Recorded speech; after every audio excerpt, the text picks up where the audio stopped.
Wassail. Well, I think I should do a voice warm up on myself before I come in. So I've lifted the hammock up a bit so that my knees and hips don't feel quite so much under pressure. And today we're going to do a kind of pick a pile. Oh, actually, hang on. I moved the computer forwards. I need to push the computer backwards now so that there's space on the table. Oh, my microphone is now trying to fall off. Wassail, wild wolf woman. We're back again. Wassail, car in a bush. Wassail, soul explorer. Wassail, P. Monroe.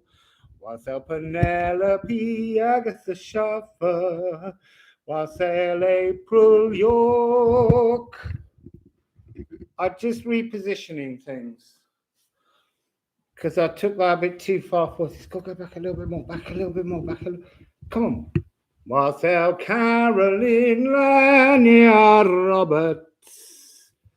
Wassail, A. Corby. Wassail, 1977, Gillian. Wassail, Denise Digert. Wassail, Bright Star. 33, Wassail, Iris Koschler. Yeah, it is. It's the Russathon. We're not doing private readings though today. I've got a different idea today. It's pick a pile. We're going to do pick a pile live. But what I thought we could do is you guys could maybe set some agendas. But I think I'll set the first one. So just having a little swing. I'm a bit late today.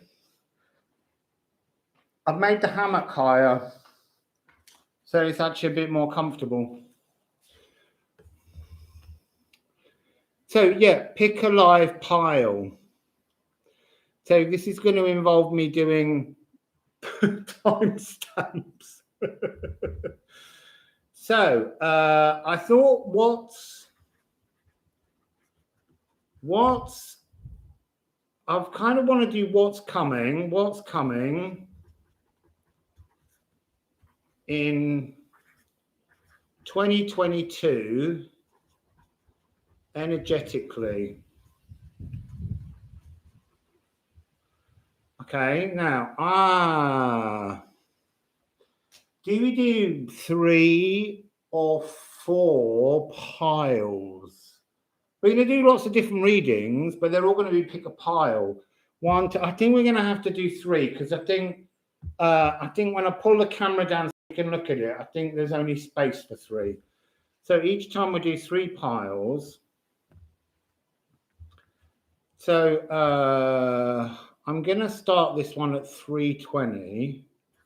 3:30 rather, because that's a nice balanced time. Well, you got to remind me when I do the readings that we have to put timestamps in, because I don't want to be sifting through 4 hours of information.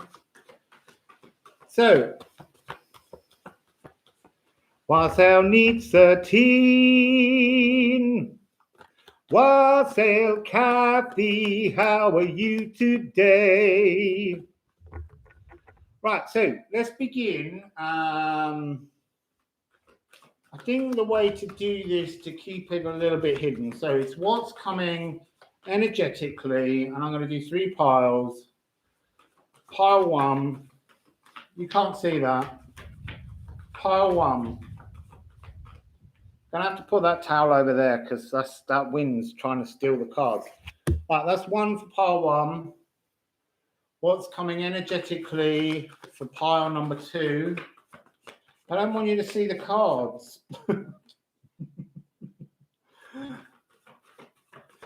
Wassail, Diana. Wassail, Carla. Wassail Grande 7777. So pile 2. What's coming energetically for pile 2? What's coming energetically for pile 2? I'll do some more shouts in a minute. What's coming for pile number 2? Oh, pile number 2. Don't want to talk. Come on, pile number 2.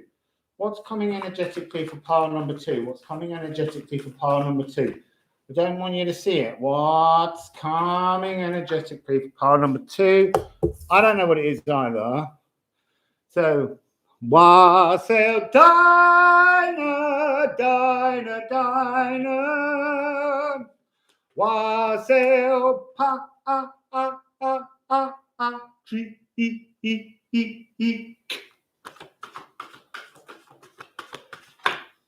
Oh, you don't want to see that one. If you saw that one, you're cheating. So, Wassail soothes, Wassail beat pulse and time, Daniela, Daniela, Daniela. That's my friend Daniela, who took me to Romania, where I first met Odin of the White Raven energy that we talked about. That's my beautiful friend Daniela. So what have I got in treaty in store for you? I'm going to keep kicking that table, I think, with my new hire. Wassail Goddess of Heaven.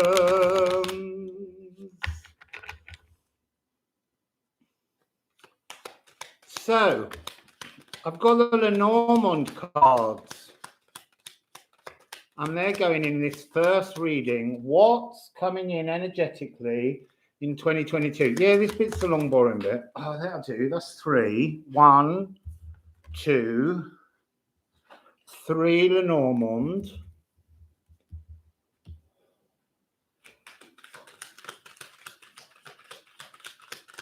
Pile number 2, pile number 2, pile number 2, pile number 2. Pile number 2, right? We've got them.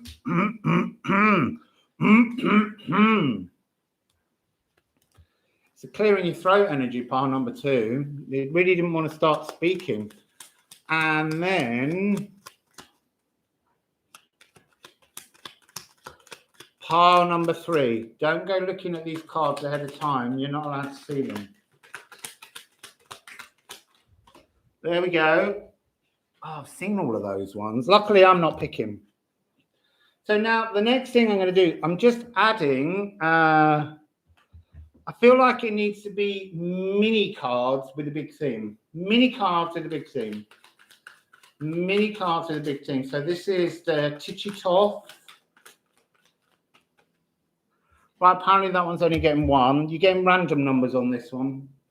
But don't pick for the more cards because it might be the wrong message. You work out whether you want pile 1, 2, or 3. Ooh.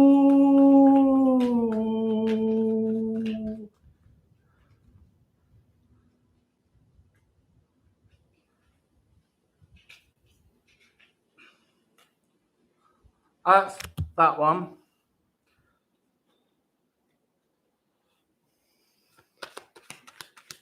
Right.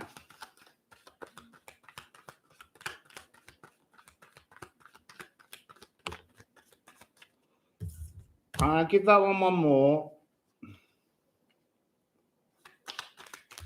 Wassail. Okay, so look, I've been told that they're for those, and actually they're for those. So we've got a little spread, and each spread needs an ending. So I'm going to put a shamanics on the end, and then we'll have a little bit of incidental singing from yours truly while you pick your piles. So an ending card for each, please. An ending card, an outcome card. 1. Where did that one go? And that's the outcome of that one. That's the outcome of that one.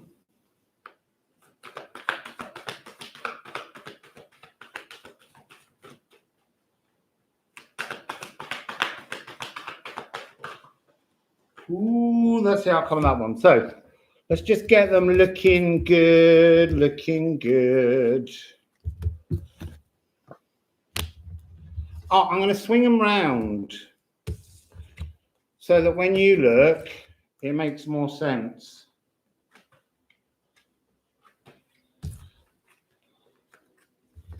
I mean, obviously number 2 just stays in the middle because it's number 2. So let's see how we do this. Look at that.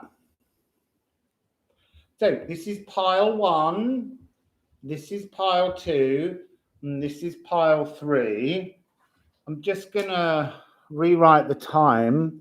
10:45. See, that's a 7-minute shuffle. That's a long time. 10:50, we'll put that down as. So, focus on the piles. We'll have a little bit of doo-be-doo-be-doo-be-doo, number 1, be-doo-doo, number 2, what do you want, number 3. Have a pile pick, number 1, number 2, number 2, number 3, dee-dee. Is your lucky number 1? Is it in 2? Or does 3 hold the magic for you? Pick the one that you want, make it last for the whole of the year. 1, 2, 3. So there we go. You know what you picked, people. You know what you picked, people. I'm just going to move them over and I'm going to start with pile number 1. Oh, you see, now you see, this is where you got to remind me, 11:55. 11:55, pile 1. So what's coming energetically for the pile 1 pickers? Ooh, destiny. You've got a date with your destiny in 2022. Destiny. Thank you, Twitty. And thank you, Penelope. So, 2022, norms. Day with destiny. I would say it's a bit like Jormungandr. It's the energy of meeting a destiny point, bringing your energies into alignment. So it's like your past, your present, and your future has to come into some kind of agreement with each other. It's like having a 3-door spring clean is the energy I'm getting. You're changing the frequencies. So what do we have in the Lenormand? So it begins with tree. Tree. And I just, you can't miss the visual. But the Norns live in the roots of the Yggdrasil tree. And every morning they wake up, and from the well down there, sometimes it's one of their wells, and other times it's Mimir's well, the one that Odin wanted for knowledge. But they take the water from the well of knowledge, and they wash the roots, they clean the roots, they feed the roots of the Yggdrasil tree.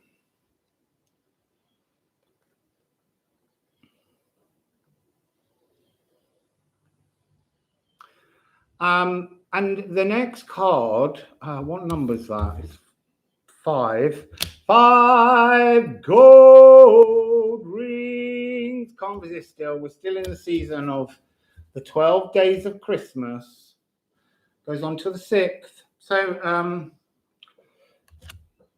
the next card is 17. This is Stork. Baby in a cup, baby in a cup. I love baby in a cup. So Stork is about returning home, returning to the roost, nesting, going back. But what I want to say is it's really that frequency of nesting in your own soul. I mean, I know it's a message we keep getting, but this is an alignment within your soul. And it's really, it is having gone somewhere, having been on a journey and returning. It's a frequency of almost emigrating and coming home, or emigrating and finding that the place that you're in is now home. Because really, the notion of, I guess, sticking close to where you come from is not the relevant energy. The relevant energy is, where do you need to travel? What are your, there are things called astro lines. And there's also another energy that you can look at, which is quite interesting, which is your, I just need to, it's gone a bit high. It's not so bright. One of the other energies you can look at is, as we were talking about yesterday with someone's reading, the nearest eclipse to your birth, you can look at where that colored the energy of the earth. Where was its most perfect eclipse moment, solar or lunar? And they can also give you points where astral lines, because the planets in your birth chart line up as travel lines on a map, and they can help to tell you places that bring you really good energy. So let's have Wassail, Duchess of Elsewhere, 77. Wassail, Edward Tennant. Wassail, Kizzy Cat. Wassail, Tina in Canada. Wassail, Parry. Wassail, Healing Hands. Wassail, Marisa, Felix Pesero. So looking at travel lines, the reason is I feel like I'm being drawn to the notion of searching out your birth chart travel lines for both Venus and Neptune. And I have no idea when Venus will conjunct Neptune. It's a long way off at the moment. So, you know, it's way past March and April. But there's something about that energy next year. Having a look at maybe the interception point at where your Neptune and Venus travel lines exist. There's something about gridding up the earth with the energy of your birth. Ooh, ooh, ooh. So it's not an easy job to find this balanced energy. It's a thoughts editing. This is Prince of Swords. Look, there's the three aspects. It's all that. I didn't expect that to be a frequency. So Wassail Divine Virgo Empress. Wassail Marilyn D. Or Marion D. Wassail Bushy. Brisley. Can't read that one. Brishi Mukherjee. Wassail Brishi Mukherjee. So there's a sense here of not really battling with the norms, but battling the energy of you as your past, your present, and your future. Dealing with changing the frequencies of how you view your past, how you view your present, how you view your future, and you becoming a bigger Yggdrasil energy tree. So that's why I'm really feeling from that. Wassail Erica. And then look, it's flow. 6 of Pentacles. So by editing down the aspects of the 3 aspects of yourself in terms of timelines, travel lines, maybe look at your travel lines, see where you've been. If you've been places, were they on your travel lines? Did they benefit you? There's something about your space in the earth grid that matters. And then we have here the 6 of Pentacles flowing. This is the year when you return to your flow. I don't think it's even return. It's when you find your flow. So pile 1, energetically, you're being offered the chance to find your flow. Oh, right in my face. No, I'm doing a reading, man. That was really in my face, cheeky fly. So fluidity, balance, give and take of cosmic grid energies. It's like it is songlines.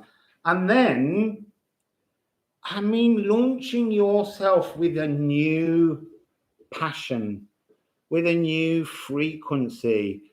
It's like nothing can burn you now because you've done the editing. You've done that deep journeying into the soul on the boat card.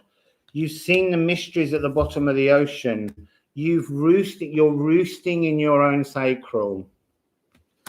And what's the final card? Oh, look. It's the ancient ones. So your guide, you have a new guide. You have a new guide coming next year. Like someone that's not been around. This energy, it's not a guy. I'm just saying a guy because I always look at it as Danny LaRue. But the whole point of Danny LaRue is that Danny LaRue was a female impersonator. So it's always of no gender. But this frequency is so ancient. This is someone from, you see, I wanted to say Elven Ring, but this is Elohim. This is a different energy. This is an architect of the universe. They're coming in. If you're willing to embrace their energy and it's like the $6 million man. Hey, it's the $6 million man, the Six of Pentacles. You know, it's like your life's been an absolute accident. You went out into space and you had a crash, and when you came back down to earth, they had to rebuild you entirely.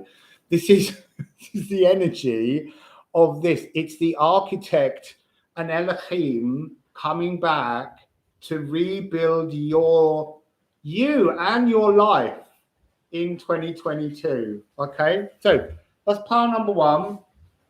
So 2206.7, 22. Let's have 2210, and this is pile two. What's coming in energetically for you, pile two, in 2022? What do you start with? Oh, these are beautiful energies. This is love. This is love frequency. Now, it doesn't necessarily mean someone gorgeous is coming along to share your bed, but let's hope it is, because I'll be gorgeous too. But this is that energy. Wassail Tanneray, Wassail Nancy Jackson, Wassail Carolina Krupa, Wassail Elsa T, Wassail Blessed by the Best. Who else have I missed? I'll keep an eye out for people, honestly. So Freya, there's something I feel like we can't, she's too deep. Why is the energy of spring? This is not an energy that bursts in as soon as we hit 2022. I want to say to connect with this energy of Freya, you absolutely have to look for tulips. Tulips from Amsterdam. It is spring again and ring again. I don't know the words, but it's to do with tulips.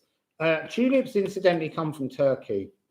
Just like roses come from Syria. It's a connection to tulips. Let's see what she has to say as she comes out, because it's an energy frequency of, it's like you being a beacon of love, but I don't know, tiptoe through the tulips. We need the Lenormand first. Ooh, so look, 2022, when the tulips come to you, there's the frequency of overcoming a blockage that you've had, and it's a mountainous blockage. This card has an energy of Tibet about it, or Nepal. It's definitely kind of Everest size. It's meant to be like the largest mountain you've ever experienced, and yet somehow there's something to do with the moonlight, this esoteric energy that you know is out there, that you feel, you sense. It's a profoundly strong frequency that hasn't quite got to you yet. I'm sorry, Twitty, I had to laugh, but I went for the non-innocent version and just decided to keep my mouth shut. So, Wassail Ali right, Wassail Irene. Wassail, I've done Wassail Grande 777. Wassail Tanya. So, this blockage is surmountable. This frequency, I almost want to say that there's something about this mountain being an ice peak. But actually, the point of it is they're talking to me about Mont Blanc. So they're saying white, the mountain of whiteness, the mountain of snow. And underneath the snow, there is nothing. The whole energy is an emotional blockage that's like a frozen, and it dissolves. It dissolves, but not somehow until something with a moon in springtime. And then you have this beautiful card. I want to say with the mountain that sometimes it's not possible to climb the mountain. You literally don't have the strength, and yet you can walk around a mountain. You don't have to climb the mountain. You have to look for the way around the blockage, a new way of thinking. And then you have Freida. Freida is the very first house in Lenormand, and there's something about there's a snake at the bottom, and this guy's riding over it on his white unicorn. This is an energy of something new coming into your life. So the blockage melts, and it's almost like beneath the blockage is this movement. In spring, when the tulips ping-ding, somehow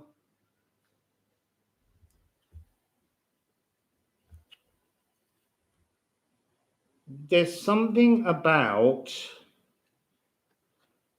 I mean, look, you can see, that's what it is, look. There is the mountain. He's going around the mountain. She'll be coming round the mountain when she comes. They're walking around the mountain. They've said their prayers. They've done that motion, and they're moving around the mountain.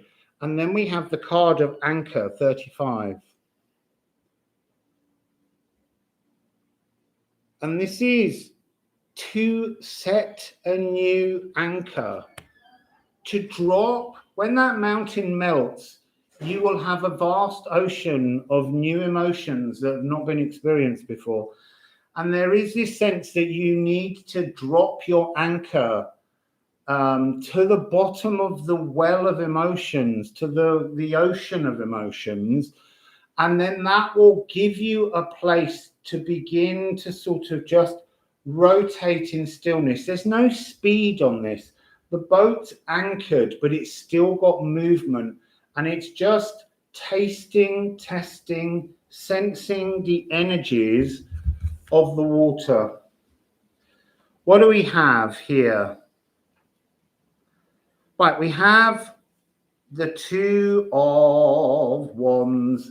I'm being drawn to the fact that this is Mars in Aries. But again, that's talking about the energy of springtime. This is the energy when they're sort of saying it's not just about tulips. It's about scent. It's about blossom. It's about perfumes of the natural world.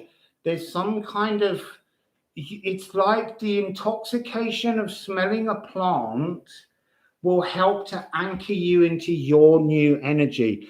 And there's something, this card of the Aeon, Judgment, is coming across as a frequency gateway of Iana Ishtar, the Sumerian goddess of love, who Venus and all the other goddesses are based on. Yes, it's Freya, but there's something about this being, I'm being shown jasmine, night-scented gardens, and the gates of Ishtar, which you can look up. They were rebuilt in a museum in Berlin, and they're incredible. But so this notion of this portal is accessed through scent. It's accessed through, yeah, that's true. I just want to say an anchor is based on the trident. It's based on Neptune's trident. This portal of love, this portal of connection is accessed through the scent of the natural world. Plants, flowers, but it's spring blossoms. It's not summer flowers, really. I'm really sensing it begins with noticing the first perfumes of spring. Okay. And then you have, it's so lovely. Look, see the legs of Isis, you have Osiris in the middle, and then you have the birth in the background of Horus. And there's three sort of embryo energies at the bottom, and the wings of Iana Ishtar opening. But the point is I'm asking you really to observe the oval egg cosmic shapes. And this gateway will bring you into this new energy, this wonderful new opportunity, a brand new space. So this figure, the tunnel coming across, the tunnel is pulled to you, the gateway is pulled to you through olfactory memory. The beauty of scent will pull this gateway over you in the springtime with tulips. Not just tulips, but they're just a symbol of the spring. And what is it bringing you? Oh, it's bringing you Heart of Sky. It's bringing you a new energy frequency of, it's not intuition, it's more a frequency. It's like they're saying to me, like a cosmic renewal. Okay, so a cosmic renewal. That's what comes through perfume. These are very big frequencies, very massive frequencies. This is very much, I want to say this is Gaia Uranus in Taurus. So that's that one. Now let's have a look. 3330, we'll have for pile 3. 3330 for pile 3. Did you pick pile 3? So here's pile 3. What does yours open with? Oi! Fair. Fair. I need to look at fair because it causes a problem for me because I read it in its old energies and I read it in new energies, and I need to know what this is doing.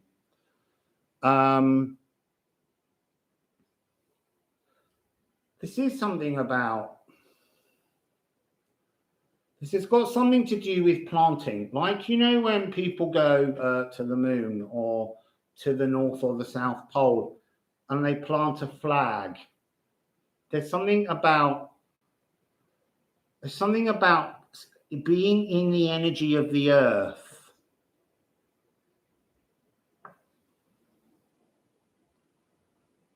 There's also something about like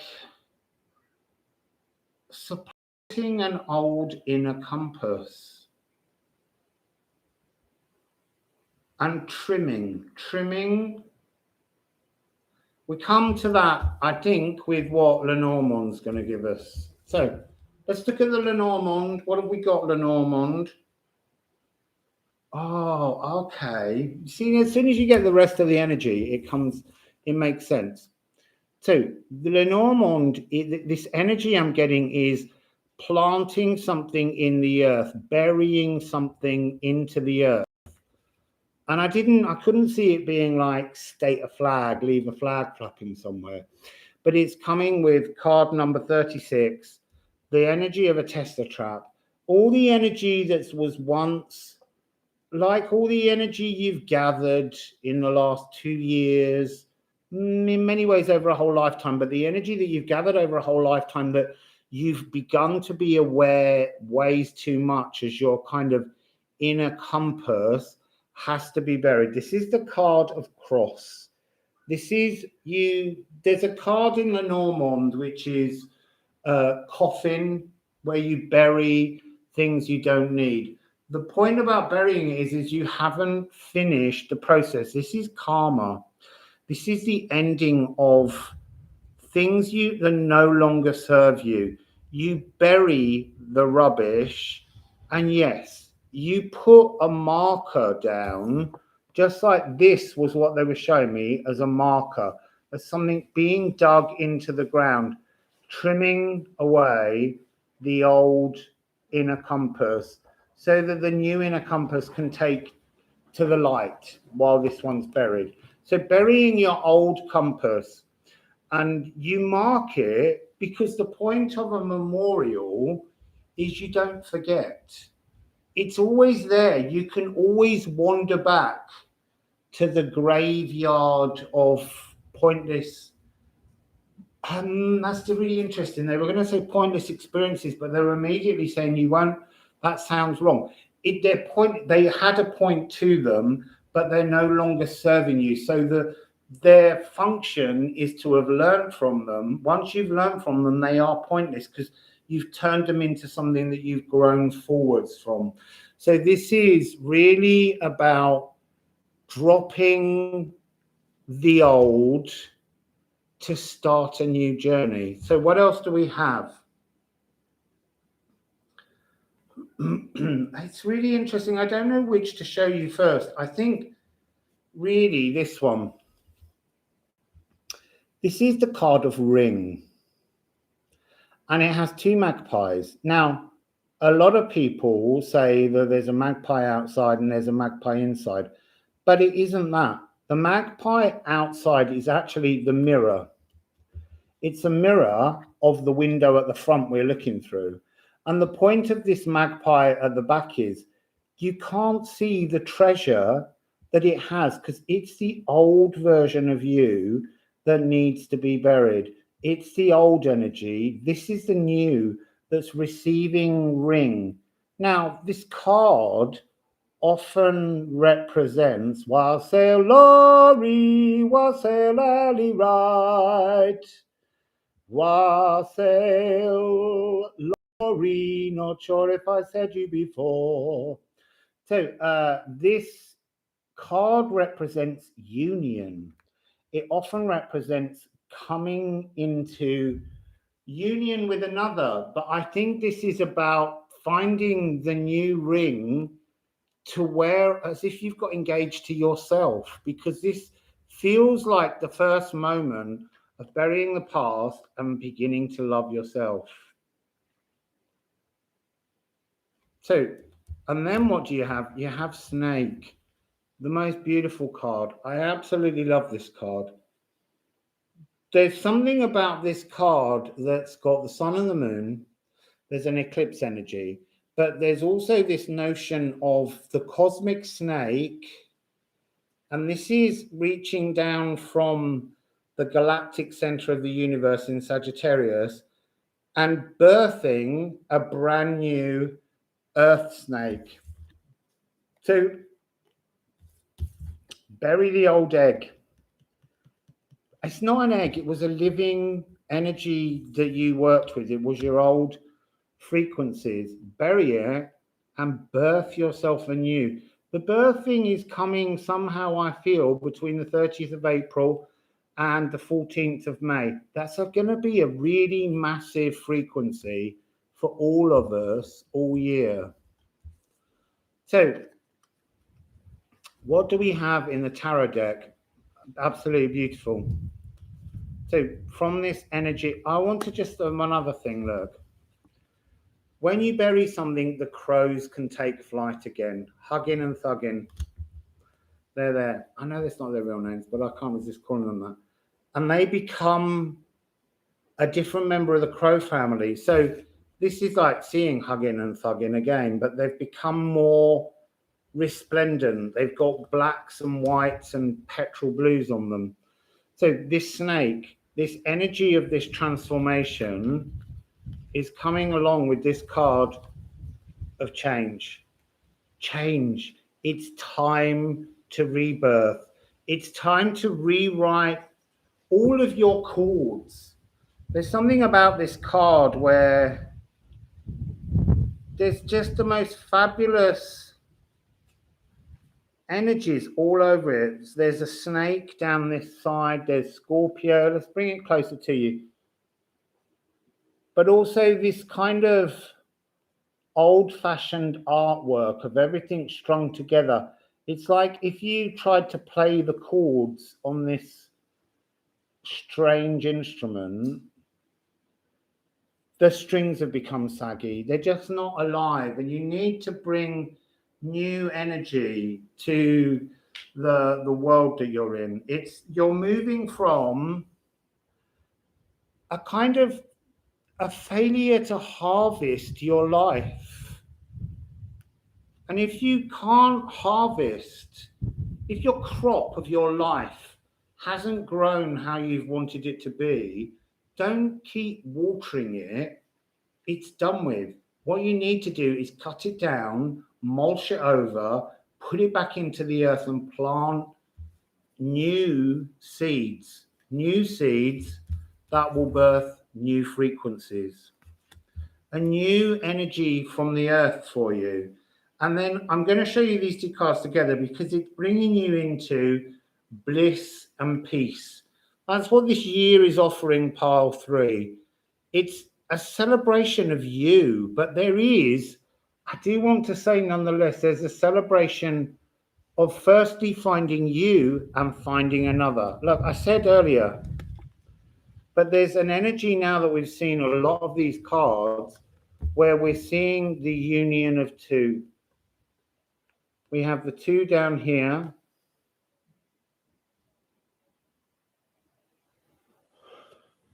Two swords in union of the heart, peace. This sense of union that this card represents. And by burying the old, you create the new.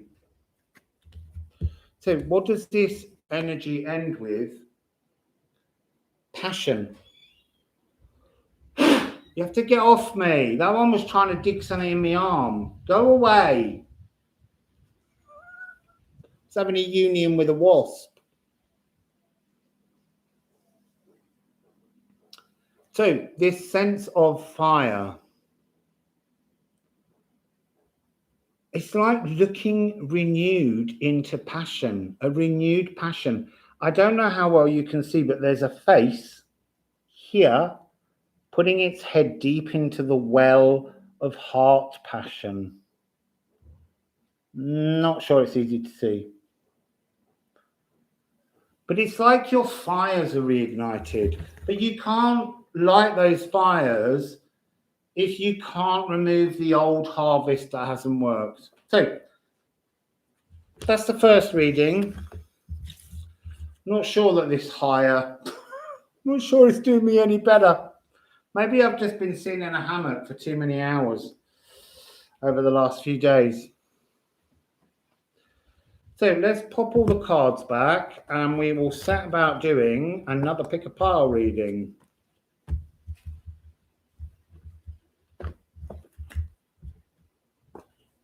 Passion, turn to the left. Passion, turn to the right. Ooh, passion. I quite like the The fashion for passion with ration with caution, because of the notion, the potion of passion had never been passed to me. But since it was Sunday and Sunday, I went for a stroll. That wasp is determined to bury something in my skin.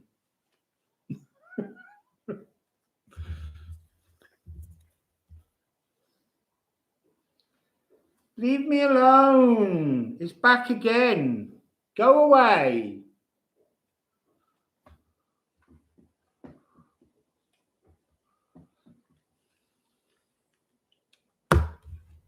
So let's just split these.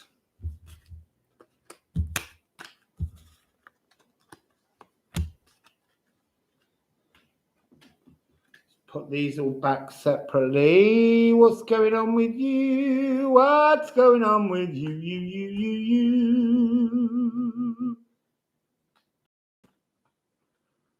Wassail Sheila, Wassail Sheila.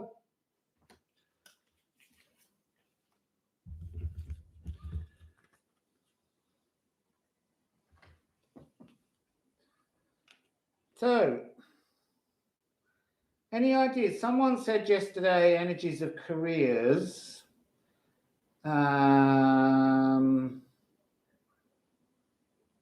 We could do that.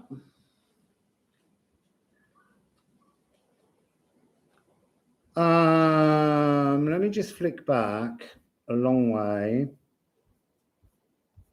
I think it was Edward Tennant. I'm sure yesterday Edward Tennant said something about, could you do a reading on careers? If you're there, Edward, stick your nose in. I mean, we don't have to do that. We can do any theme, really. Careers.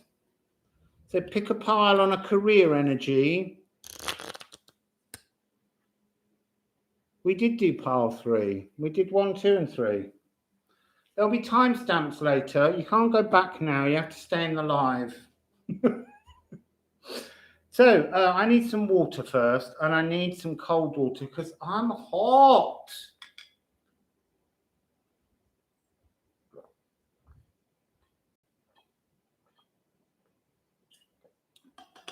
Oh my God, I was really thirsty for that. Right, careers.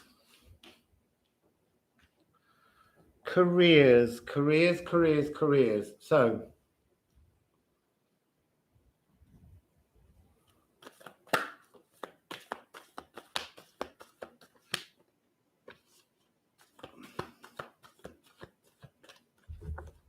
no, not 1 career pile, 3 career piles. The question is, what's going on with careers? You know, what energies are coming for careers? So, I should just timestamp this, although I think most people are not going to go and watch me. So let's just put careers. Here's careers, 4820. Careers, and that's the careers shuffle. So we do a careers shuffle. Oh, I really wish I hadn't lifted this up as much. It's causing a whole different kind of energy. Wassail Miss Mary Berry.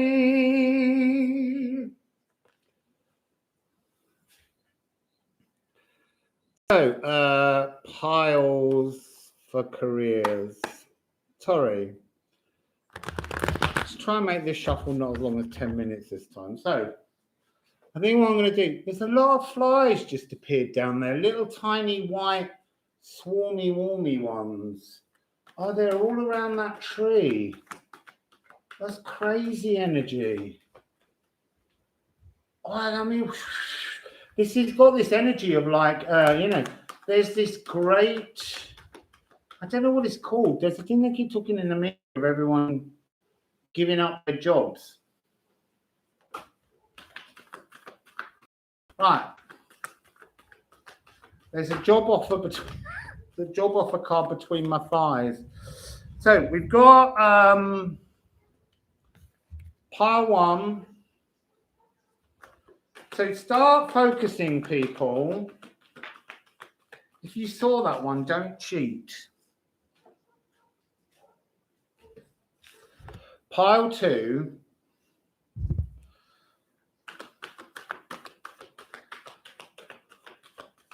I don't want you to see so that you pick. Oh, that one's gone ages away. I feel like that one might only want 1 in that pile, but I wanted to give 2 for each pile. And now I'm worried it's going to drop about 4. Oh no, that one didn't fall out. I can't change my rules. Oh!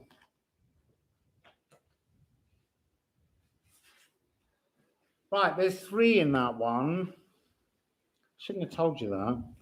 Right, now I'm going to do the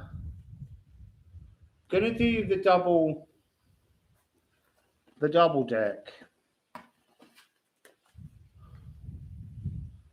Let's put that little towel over there because I feel like I'm going to lose cards. Let's give these a rifle on day. Chuckamo Vilo on my way, Chuckamo Vilo way, talk about hey now, hey now, hey now, hey now, I go one day. Don't know where that came from. You can't see what I'm doing? Why not? I'm doing it over here so that you can't see the cards yet. You haven't got a pick yet. You just want to be thinking about your energies, sending me your energies about your work that you need answers on. Careers. Oh, you can't have 12 cards. We ain't got that long. Well, we have, but that's too much. Right, they were all face down. No, I'm just putting them back. Pile 1. What's the cards that will help them understand career energies at the moment? What are the energies that will help them with their careers? Pile number 1. Pile number 1, careers. No, you can't do that. You've got to fall out or you're not being included.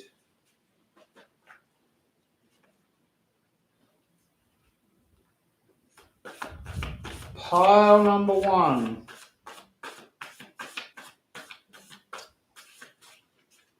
Oh, look, now that's 5. Right, so pop those down. Pile number 2. Oh, no. I'm having them. There's about 5 there.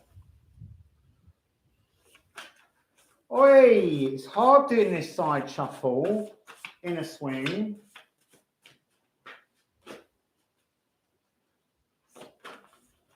Okay.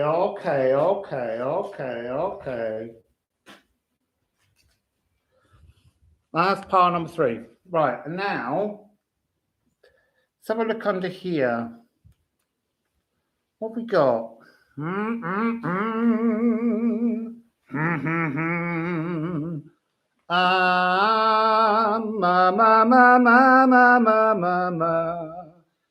Bess, you is my woman now. You is, and I am misbehaving.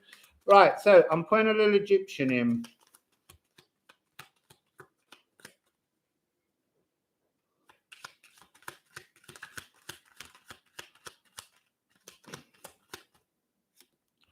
No, I'm not taking those 2. They got a full. I can't change the rules. Right, that one's got its final. Got a lot of Porgy and Bess tunes going through my head at the moment. Summertime, and the living is easy. Fish are jumping, and the cotton is high. Oh, your daddy's rich and your mama's good looking. Right, enough of that. We've got the piles now. So hush, little baby, don't you cry. So let me put these in correct order for when I pull the camera down.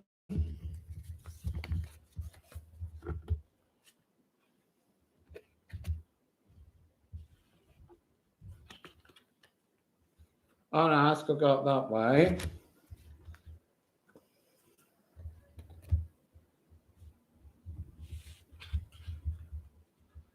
Oh, I'm covered in flies today. There's a lot of spirit tokens here. So here we have pile 1, pile 2, and pile 3. So working 9 to 5, what a way to make a living. Do, do, do. 1, 2, 3. 1, 2, 3. 1, 2, 3. 1, 2, 3. Dum dum dum bum ba ba da bum ba dum bum bum bum bum ba ba da bum ba dum 1 bum bum bum bum ba dum 2 bum bum bum bum ba dum 3 bum bum bum bum ba dum 1 bum bum bum bum ba dum 2 bum bum bum bum ba dum 3 bum bum bum bum ba dum. Okay, that's long enough. Have you picked?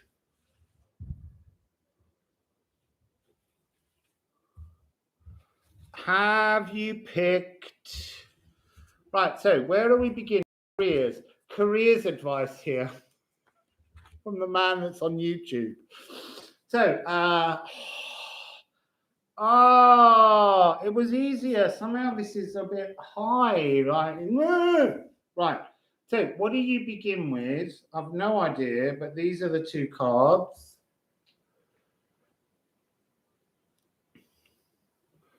So, I can't quite see what they are. Medicine, Wheel, and Spirit.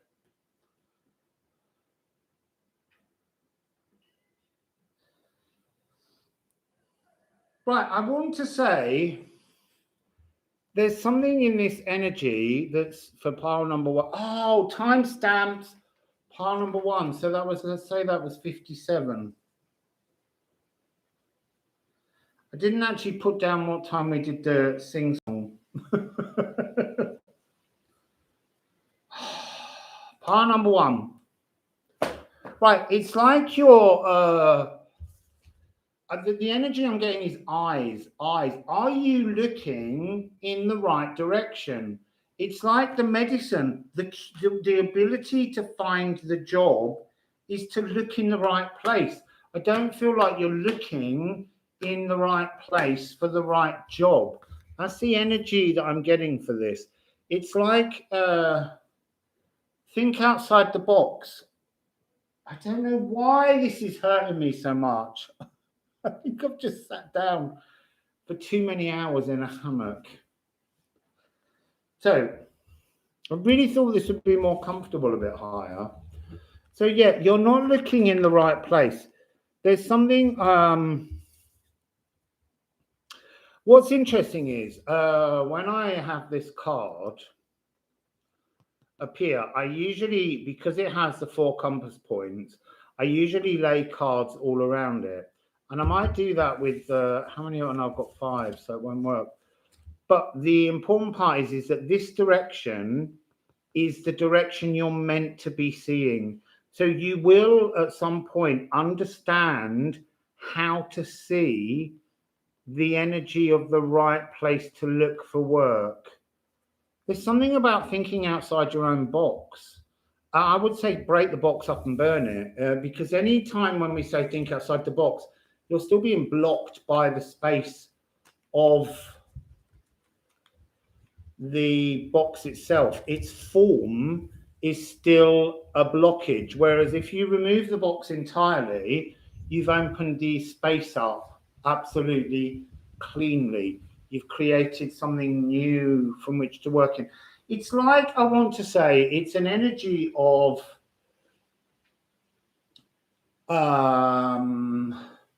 so you have a certain role in your job, and there's a natural process of what would be a promotion, because we've always had these ladders of career ladders, and there's something about it being a sidestep. So let me explain.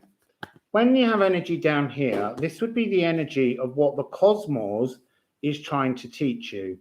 When a card comes here, it's the energy you need to let go. So if it was there, I'd say Spirit was saying, stop looking, a job will fall in your lap. If it was here, this would be the incoming energy of a new job. But this is about being in a totally new direction.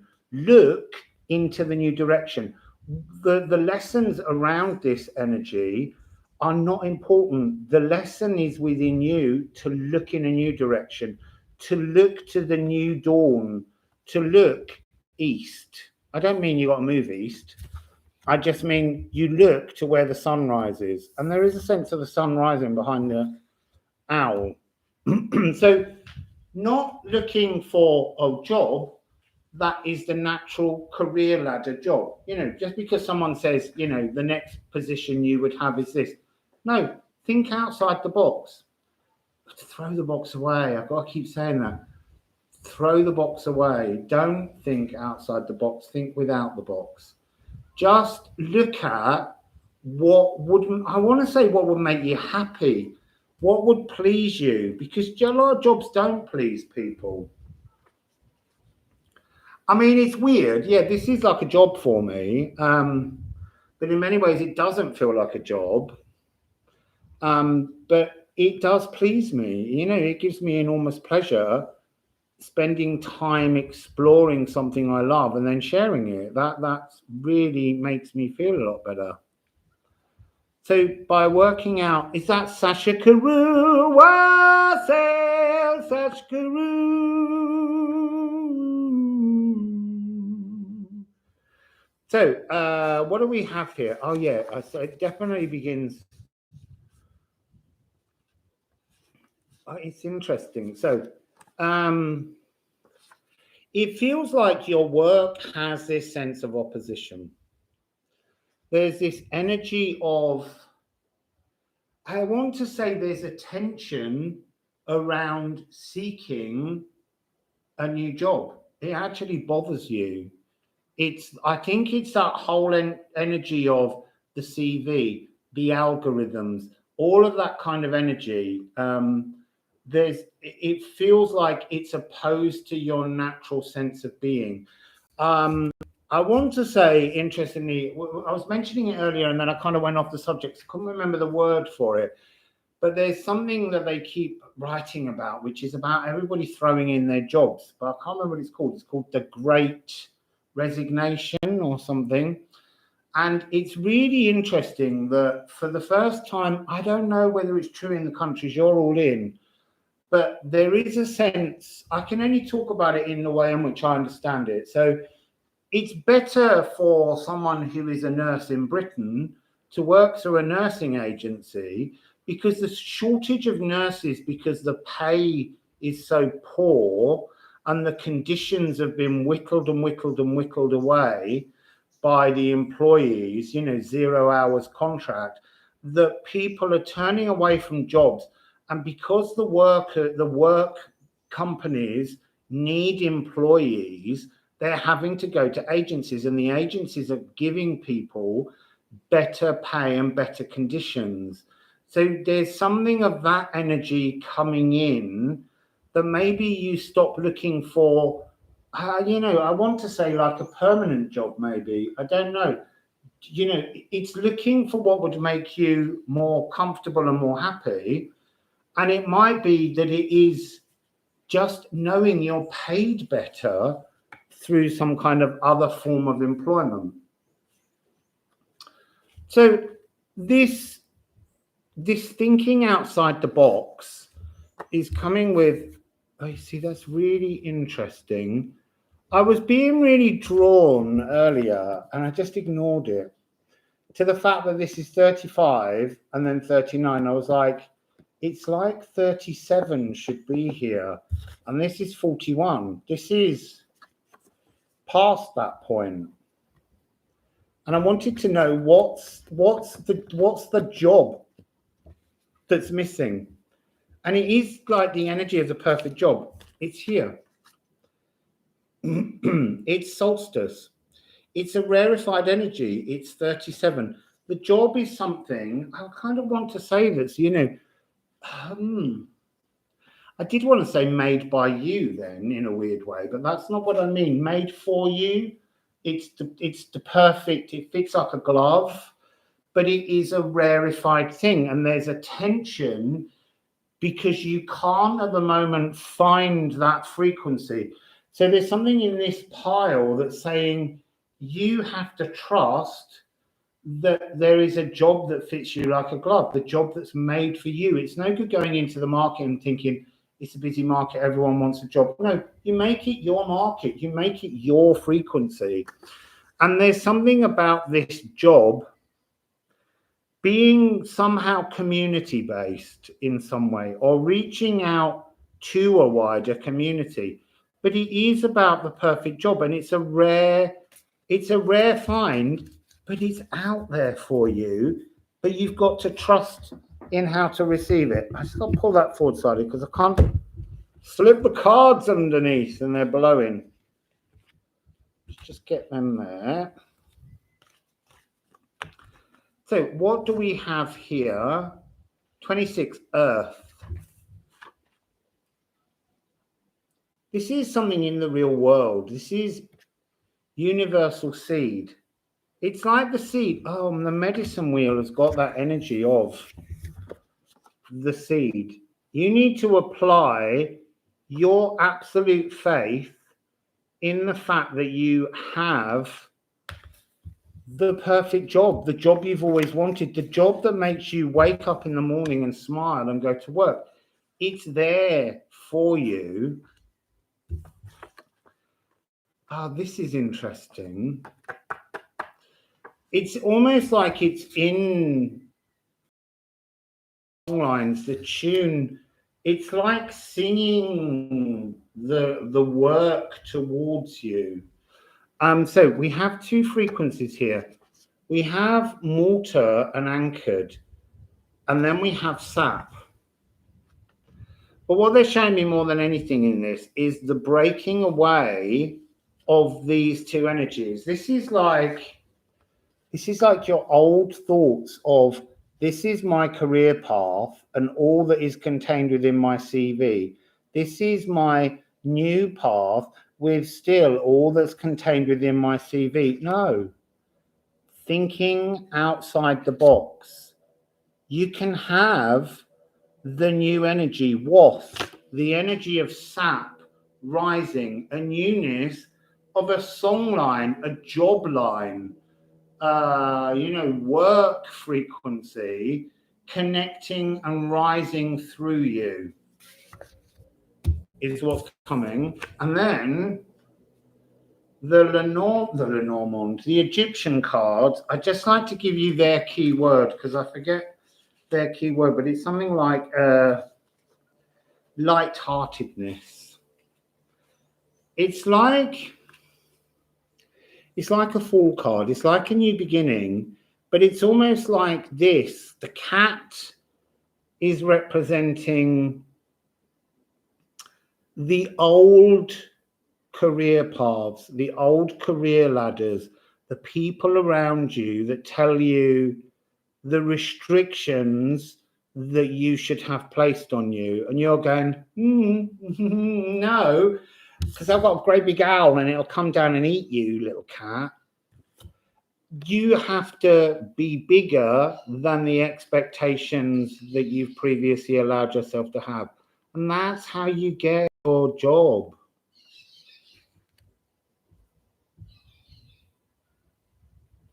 So you have to have... Look, I'll tell you what I'm also getting. Look, I'm getting this notion. You go in for an interview and they sit there and they're all kind of serious and they start asking you really difficult questions. There's a kind of energy of just kind of going to them, seriously, You know, work should be a joy. And if you haven't caught up with the 21st century and understand that the best way to get work, good work out of people is for the whole workplace to have a sense of lightheartedness, you know, that's more productive. I almost feel like you need to not be fearful in interviews. You need to interview them in your mind. And, you know, at any point, I mean, it's daring, but I sort of have that sense of being in a meeting and just going, look, I'm really sorry, I'm going to have to go because this would never work. You haven't got my light-hearted philosophy. I'm not saying chuck opportunities away, but I feel like the light-heartedness is about seeking an equality in work. And as I say, you know, at the moment, there is a big energy out there where companies need employees. They're offering people bonuses just to join, because there's a greater sense of power returning to workers. So believe in your ability. So the next one, pile 2, is coming in at 11111. 11111. Pile 2. Pile 2, pile 2. Careers, pile 2. Oh, you got hang on. Right, that's pile 2. Somehow I pushed them in the wrong direction. Needed to be honest. I remember that pile 3 had 3, not 2. So, pile 2. What do you got? You got this. Ooh. That's interesting.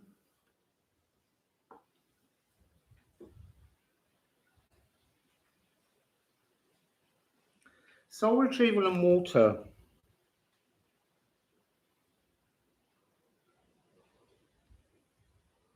I feel like you've been doing a job that just is making you emotionally blocked. I feel very much like you're emotionally cocooned through work and you need to pop that bubble. I feel for some of you that actually you're doing jobs, working with people, and it's become so unbearably stressful that it's making you cry. It's a very emotionally heavy energy that's almost soul draining. It's so interesting that the hummingbirds come to talk about a retrieval of your emotions. I'm sure you can't hear it, but it's doing its little electronic sort of clicking noise. I wish I could read Morse code, because I'm sure there's a little Morse code reading in there. So I feel very much like this is the kind of job work frequency where you're expected to kind of tell lies, to hide the truth of the company that you work for. It's a very dusty energy. It's a very patchwork energy. It's like it's fraying you. It's not a pleasant place to be working. So let's see what we've got in the Alchemy of Astrology in the runes.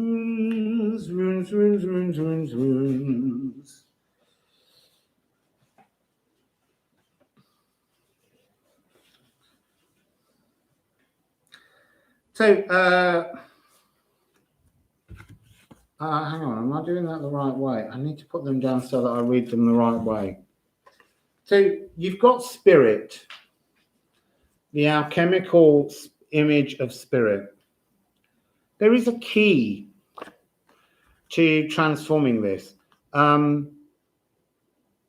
I feel like it's part of the energy of this phase of Jupiter in house 12, which is Pisces. And that starts on the 29th of December and it goes on until the 10th of May. And it's about self-actualization. So this is the liberation. Oh, look, the liberation of the soul from material obsessions. But what I mean is in that sense of being in a workspace that's obsessed with material possessions, about the money-making aspect and the blocking of emotional aspects. I do feel that work frequencies are going to be changing. So part of this will be, have a look in your own chart at where Jupiter is when you were born in your natal chart. Because, look, Jupiter is going to become the Nine of Cups. It's Jupiter in Pisces is the Nine of Cups frequency. It is that energy of wishes coming true. And if you're in this emotionally draining job, you have to connect with Jupiter in that period that it is the Nine of Cups. So what you want to do, you want to find out when Jupiter, what day Jupiter will match the birth number that it's on in your birth chart. So if it's at 10 degrees of, I don't know, Taurus, you're looking for it at 10 degrees in Pisces. You're looking to connect to that frequency, and we can connect. You can say, you know, there's all kinds of energies, Pluto returns coming this year and all of that. But really, with our life moving forwards, we need to connect with the frequencies that would best serve us. And if Jupiter, the big expansive planet, is in a sign where it represents being the wish fulfillment, then that's really the energy we need to be working on. It's no good thinking, oh, I'm going to tune into, you know, death and rebirth all the time with Pluto. Sometimes we need to tune into something more positive. And Spirit's got this sense of flowing outside of House 12, flowing beyond the energy of a spiritual release, finding the flow of you yourself in connection with Jupiter. And then you want to look at the Jupiter aspect. So is Jupiter going to, during its entire, because at some point during this period, it will go through all 30 of the degrees. So you want to look at where it is for you. Well, it's really 31 because it starts at 0 and then you get 1 degree up to 30. But anyway, so you need to look at where it is. Because 30, yeah, so you look at where it is and you need to look at whether it's a trine, a sextile, so that you anticipate the energy frequency, and you need to look at whether your birth Jupiter might be in conjunction with something else, in opposition with something else. So you're looking to find your relationship with Jupiter. I thought it might help my leg if I lifted it up, but it's not. So that's the first part of moving from this difficult energy, is a focus on Jupiter. And then we have 68.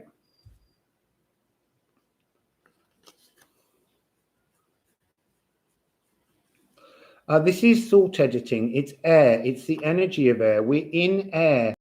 And so you have to work with, it's really interesting. There's part of it that's saying you have to look at what you have in air signs, but there's another part of it that's saying that the thoughts are where your birth Uranus is, Gaia, Uranus, because that will help you. I mean, the thing is, I am getting Libra, Aquarius, and Gemini, but it's more to do with this energy of consciousness. I am getting crown consciousness. So maybe you need to look at the aspects of your birth Jupiter and your birth Uranus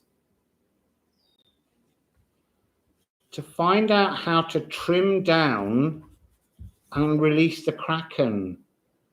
It feels like the Kraken is something, I'm saying release the Kraken as in release the burden of this corporate draining frequency.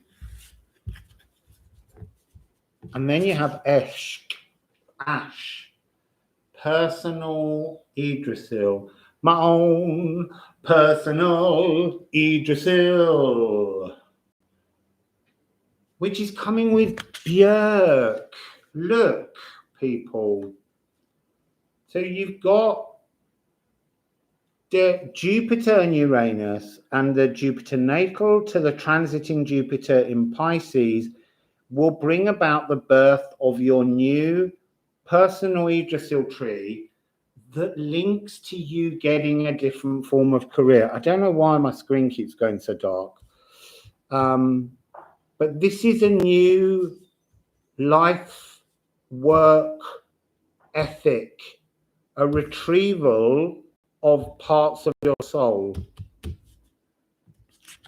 And it's coming with filter. So it's interesting, look.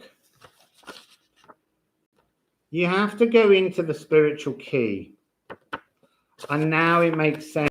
It's in Aquarius. You need to look at what you might have in Aquarius in your birth chart. That's what this air was referring to, because we're looking at house 11. House 11 is when you've worked out how to hold everything back. The process of house 11 in terms of the 11th stage of the alchemical process is having an understanding of how to multiply your frequencies. And 12 is having the ability to mold anything to your desires. But you've got to realize that you've got to self-actualize to filter out the loss of dreams. This is not as impressive a key as this one. So somehow you've got to make these two keys one key, so that there's a limitless potential of dreams that can come through you as yourself, fully actualized. But you've got to do it in the reverse order. You've got to make things true to unlock your dreams. This is the key to fit that hole, and that will unlock the energies. And then you end. Ooh, I love this one. Can't remember what the word for it is. I'll show you it while I look it up.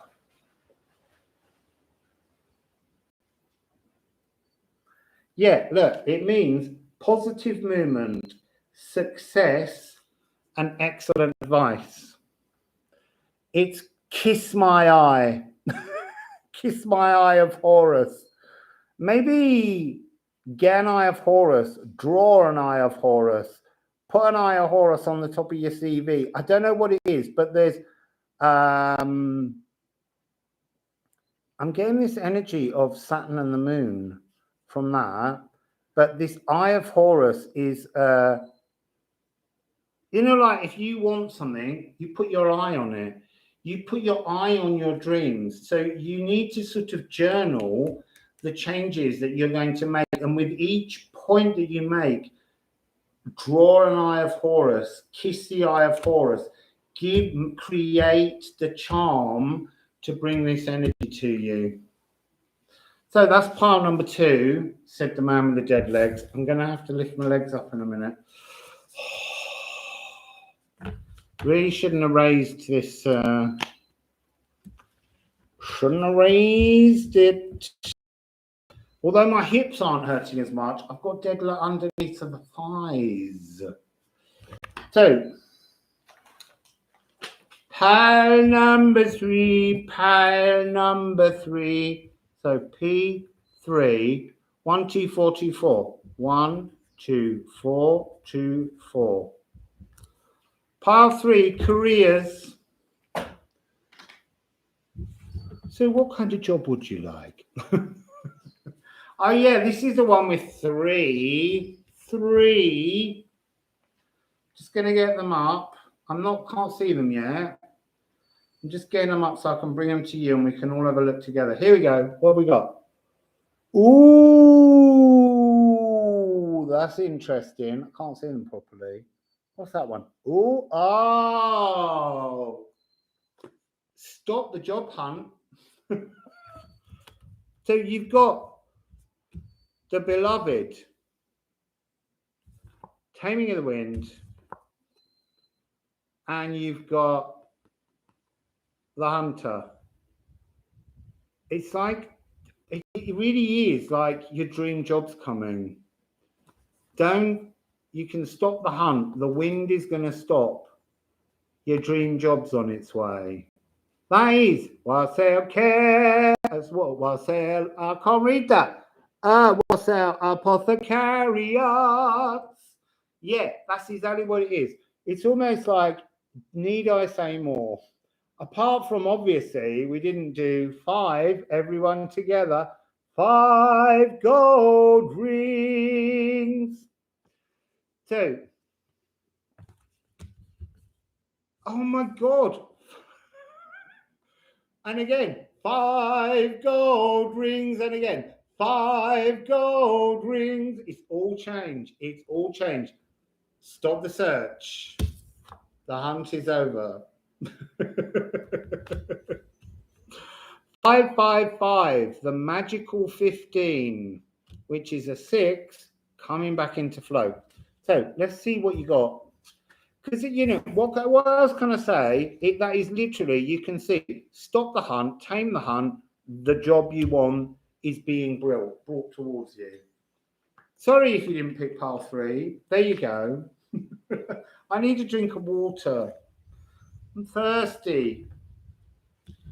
Ich bin durstig. How was Tanya?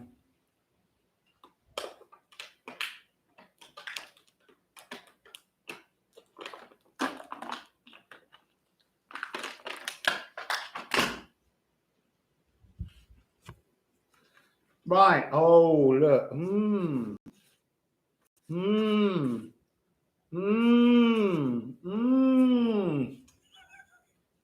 Actually, I don't know what order they're in, whether it's that way or that way.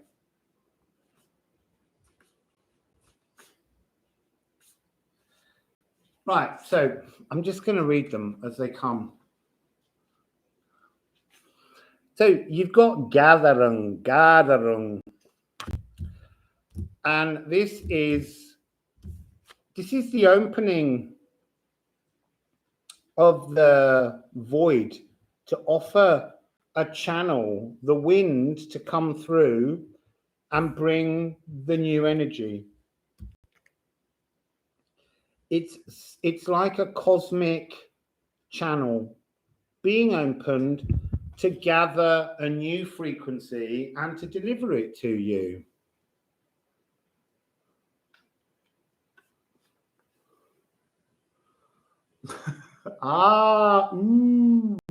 So, and it comes with Sagittarius. I want to say it's like receiving, this is the 9th process in the alchemical process, and it's serration. It's when something that's been a difficult energy, a difficult frequency kind of caught on you, you drop more and more emotions on it and it mellows the frequency out. This is coming into a career that gives you a sense of emotional appeasement. That's why it's coming across as this heart-wrapped frequency.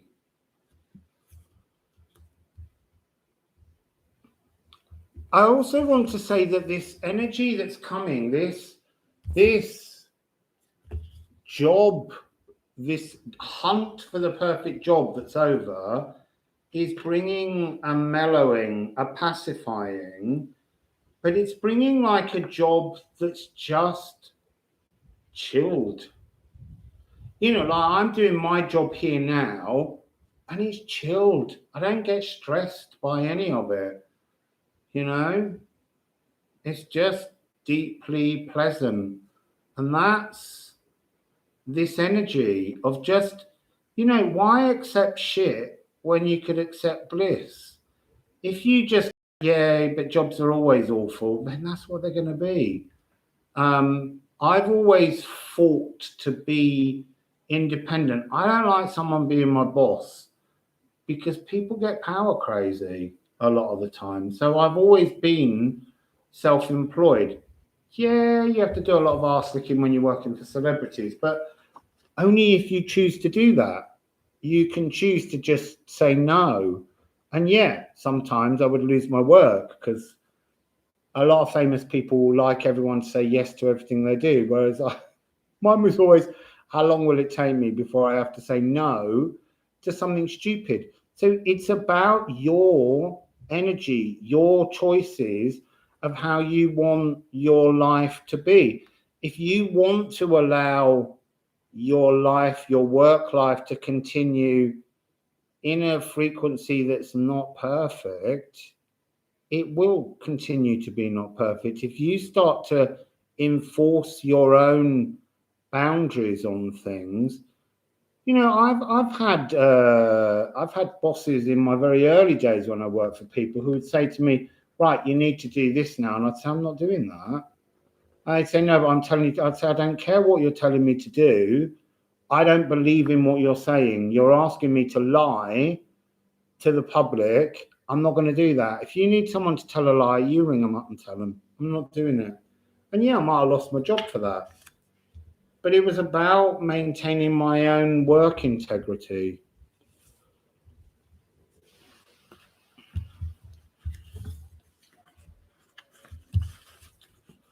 So what else do we have in this perfect ideal job? Look, so yeah, look, it's another 9. This is interesting. 990. I might have 990 for a while.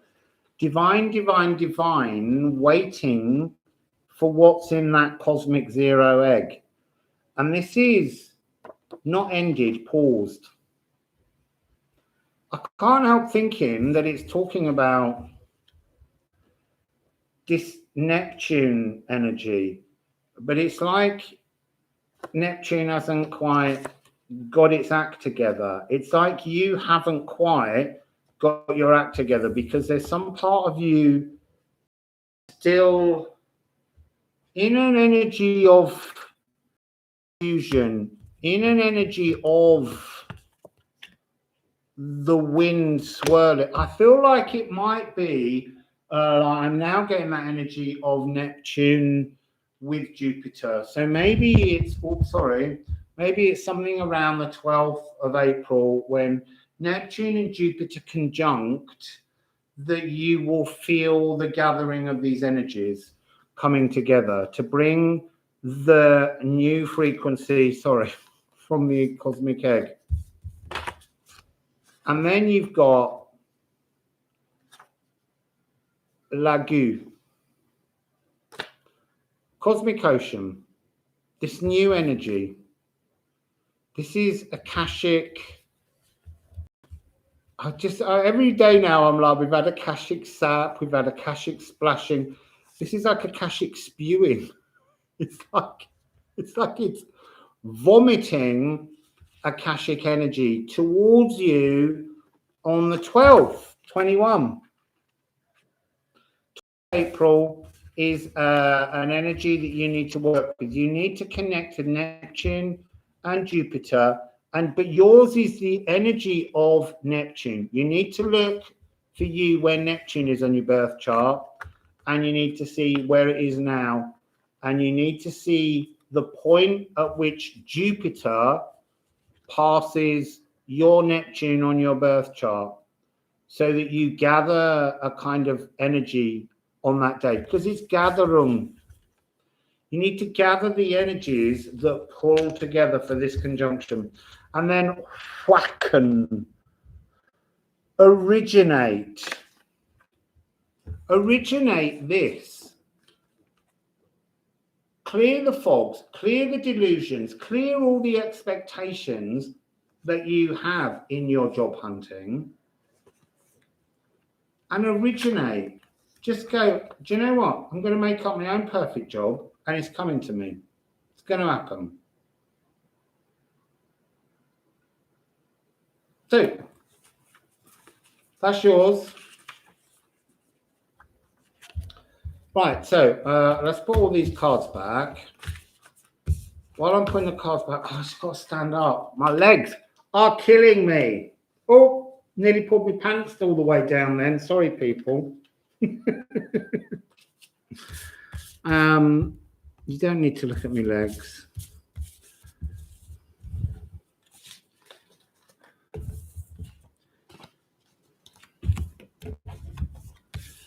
So,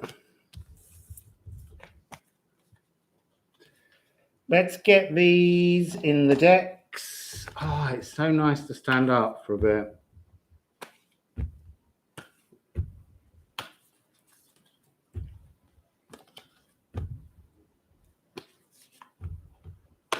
I know, I think they really did come down and nearly showed me yellow pants.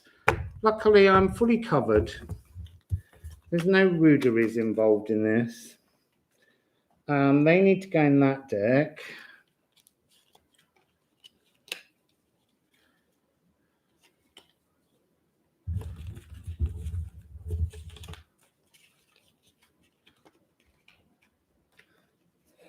These need to go in that deck. And then I can have a sip of water and I'll sit back down again. And we can do another pick a pile. Right, so that one goes in there, that one goes in there, that one goes in there, that one goes in there, that one goes in there, that one goes in there. There's loads of them, hang on. Got to get all these back in this double deck. Is Corey? Corey hasn't turned in. Wassail DA Studios. Yeah, hammocks are death traps. They also seem to pull your shorts down, which was a little bit of a...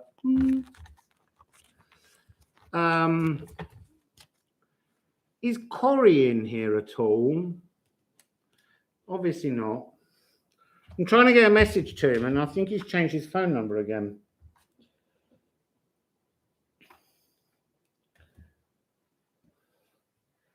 Right, now I'm going to try and sit down. I'm going to definitely put this hammock lower again tomorrow. That's better. Oh, it's actually a little bit better on my hips because it was a bit low. It was folding my hips too much.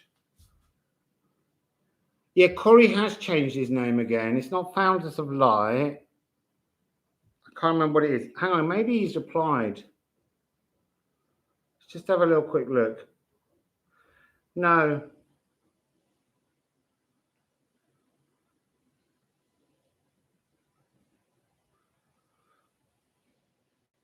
No, it was just Rin. I could ask her. Let me just give a message because I really want to get in touch with him about something.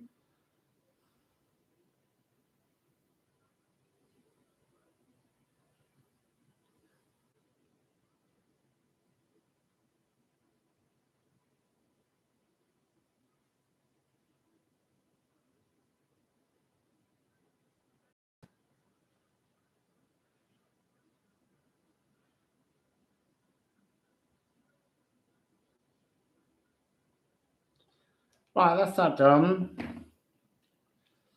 So, people, let's bring you a bit nearer so I can read some of the things you're talking about.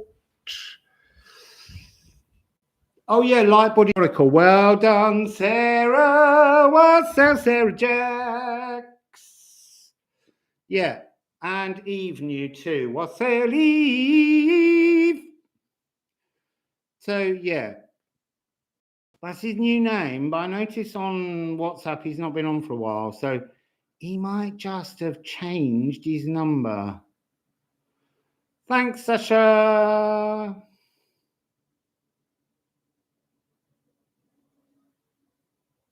Yeah, he is still around, but he did pop in here the other day join the reading, but I just wondered whether he might have popped into town. I didn't notice. I just want to ask him something. And I sent him a message, and he just hasn't got back to me quick enough. And I'm just doing a little bit of impatience. Because, you know, it's so important that he contacts me right now while I'm in the middle of doing a live with all of you. So, Wassail Jennifer, Wassail Wandering Empress, Wassail Betty Metzer, Wassail Donna. What was the song that Donna sang from Ireland, a famous hit? All kinds of everything remind me of you. I think it was that, but I can't really remember. Might have been a Eurovision entry or something. Wassail Richard Guy.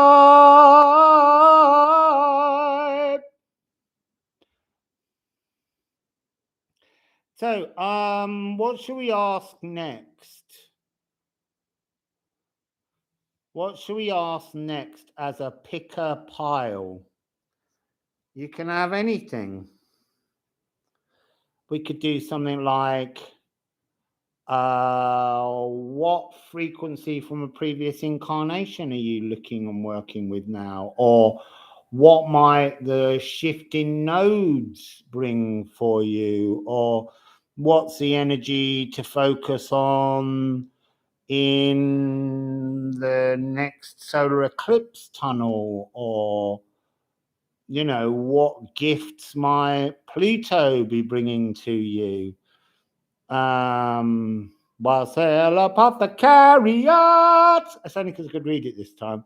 Wassail Wild Temple. So have a little chat among yourselves, think up some themes. Someone likes the idea of the shifting nodes.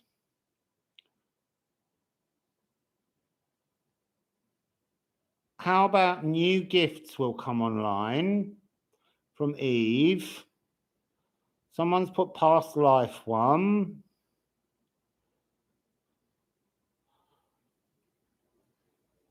Previous incarnation, Catherine.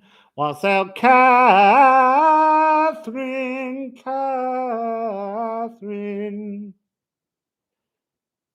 Past lives. It's looking like you all want a little past life frequency.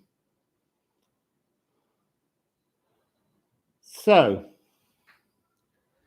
let's do past lives. I'm going to have a little drink.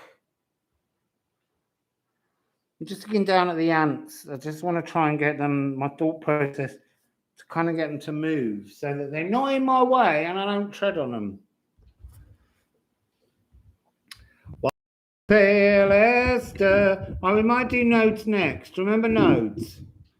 Past life energies. In many ways, I tell you what we do. Here we go. Kill two birds with one stone. Let's do north node, south node. We start with the south node, which is the energy of your incarnations you're coming in to this life from. And then we can do north nodes. What's the energy of it as you move forwards? Now, I just need to check. South node's Scorpio, north node is Taurus, I believe. Can someone just check that for me in case I've got them the wrong way around? It's very easy to do. So the nodes, they're going on the 19th of January into Taurus and Scorpio. Yeah, so north is Taurus, as I thought. South node is Scorpio.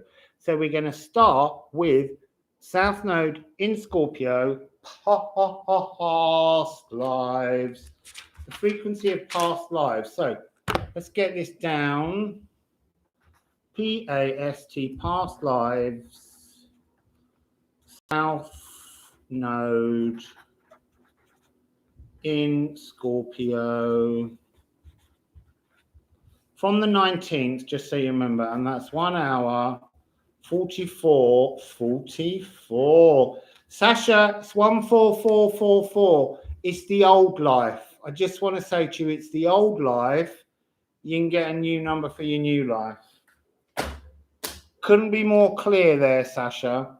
Actually, 1444 was a bit of a favorite number for me for a long time. So let's get some frequencies. Do you know what I feel like I want to do? I feel like I want to do a double Thoth. Pure tarot with Shaman jigs. No, change my mind. No, change your mind. No, change your mind. I want Lenormand. Yeah. I'm just thinking about what order I'm putting them in. I feel like, right, pile number 1, South Node. What are you coming in with? What were you doing before pile number 1s, and what are you coming in with?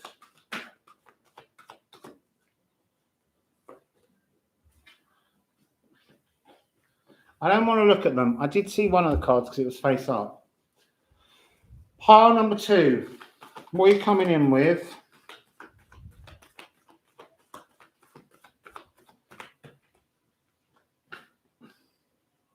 What are you coming in with and what are you doing with it? What are you coming in with and what are you doing with it? What are you coming in with? Pile number 2 and what are you doing with it? What are you coming in with? Oh, you greedy.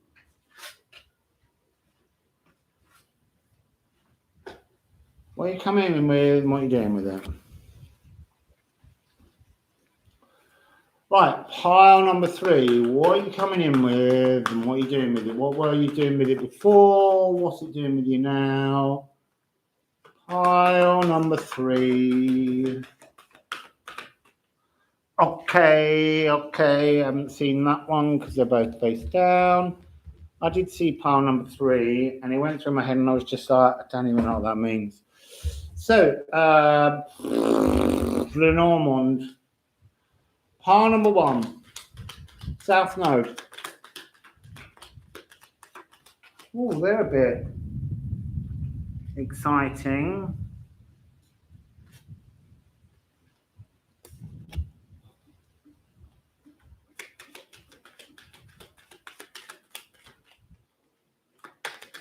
Pile number 2. Ooh.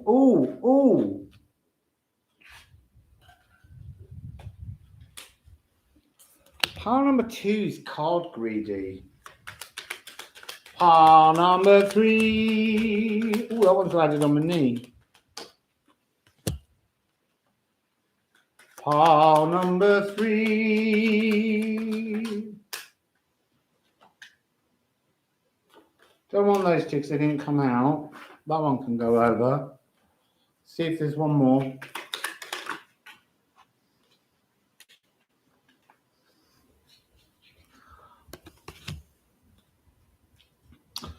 Right, now we're going to put double Thoth on these.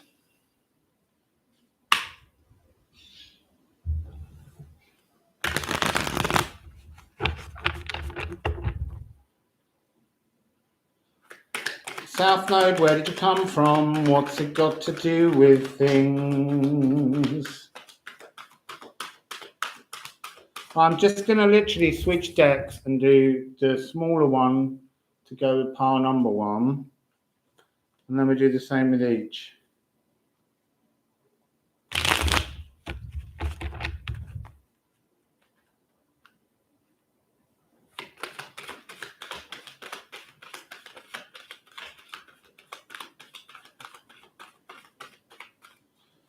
Right, so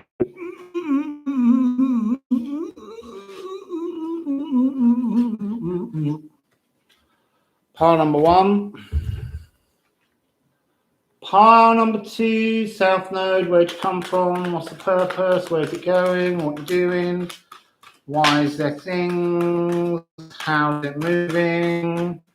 I only got 2, I need 1 more at least. Oh, that one landed in Neptune's bowl. Oh, we haven't done Neptune's bowl. I might ring Neptune's bowl while you choose your piles. Oh no, switch to this deck. Whoa!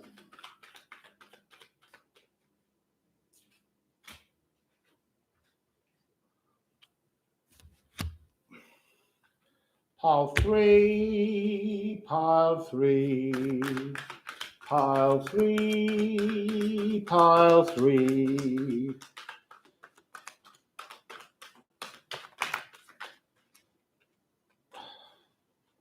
Got 1.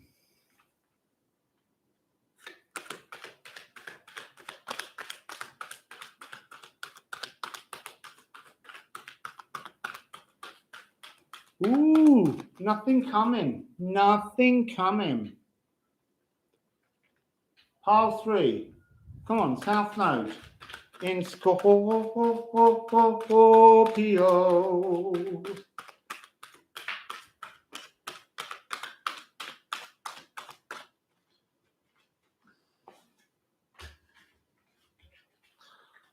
Zum Leiden bin ich auserkoren.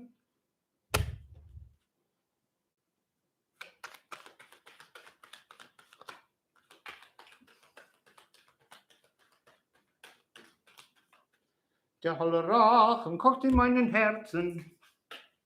Right, and now I think you want like an energy that's the sort of the switch. The switch. I think Jumanjics again though. Jumanjics. So I'm going to put 1 more on each of these. There's pile 1, because you only want 1 card. So if more than 1 come out, I'm counting the order in which they fall. Go away! Vespa! Pass off. Oh, you weren't meant to see that one. I'm going to put them back now, because that was a bit of a reveal.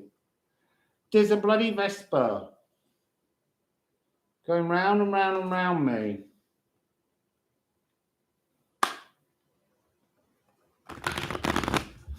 Maybe I was a wasp last time. Away from my face, please.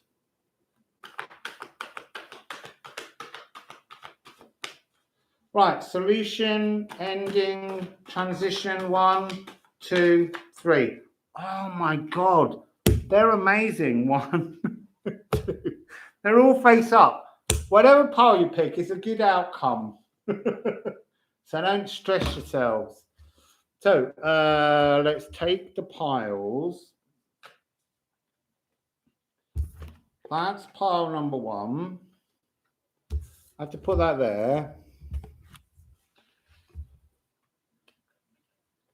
There's something big swinging in that tree behind me. Tell me it's not the white boa constrictor.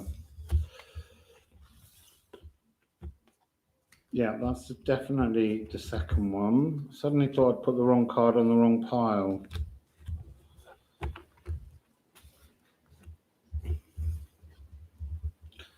So, here's the 3 piles. Did you pick South Node number 1?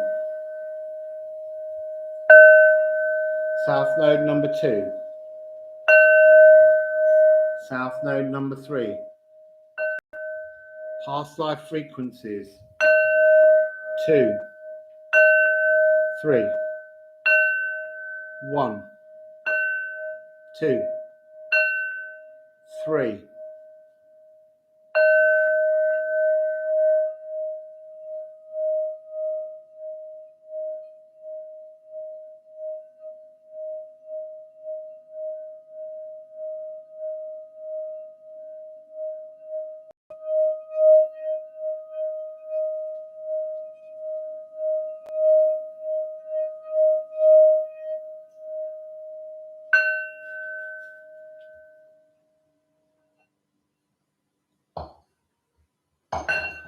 So, once again, I didn't bother the things, but I will put the timestamps for the reveals.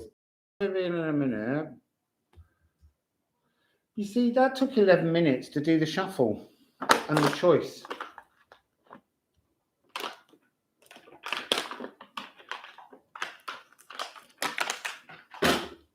So I'm going to stick these under that little bit of fabric so they don't blow away. So pile 1 hour 55. Oh, I didn't put stuff in 5. 55:30. Pile 1, past lives, where you're coming from. Right, so what are the 2 cards that we begin with? These. Oh. Right, look, fiery conclusion 919. I'm immediately getting the energy that you're coming in with a memory of being burnt as a witch. I mean, it was that clear, just that you're coming. It doesn't mean that was your last incarnation. Look, there's the hummingbird with the red tail.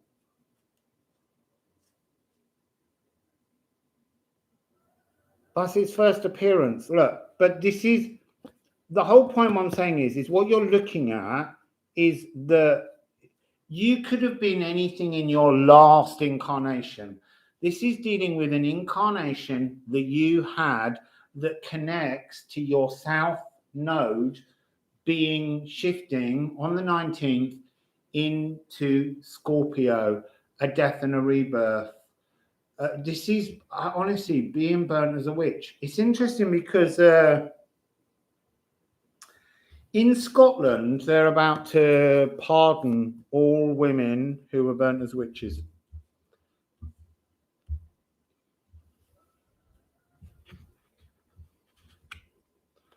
So now we've got the Thoth decks. Oh, no, we haven't. We've got Lenormand and Thoth. I forgot we got Lenormand. So let's go with the Lenormand first. It really is about the I kind of want to say the pain of death, but the celebration of death, because it's got coffin. But there's something about this coffin that's very decorative, very much the energy of like a mystical celebration. It's like, yes, you were burnt at the stake or whatever, but somehow you remained cherished, celebrated. It wasn't some kind of, pick on the lonely old spinster. This feels like being a family woman, being remembered, being loved, being cherished, and almost being empowered, but blocked for a while. Oh, this is interesting. So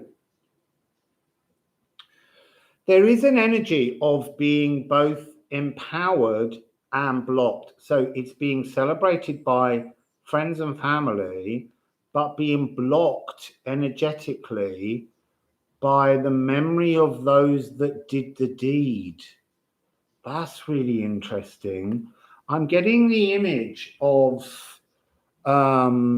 the Monkey King, the tattoo that I have on my arm, because Buddha, he's so powerful that Buddha comes and locks him inside a mountain, and he can't be released from the mountain until Tripitaka comes along and releases him. But even then, he's only released under a sense of being controllable, and that's not what I'm getting. They're merely talking about it's like a sort of a sense of a century's weight.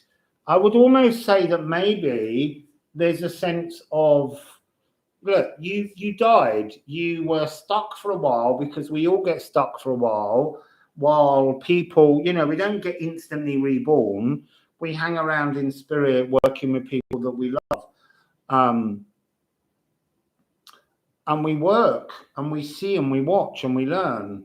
and we help and we guide, and you did all of that kind of thing, but there was a sense that your energy got trapped underneath the mountain, but not the whole of you.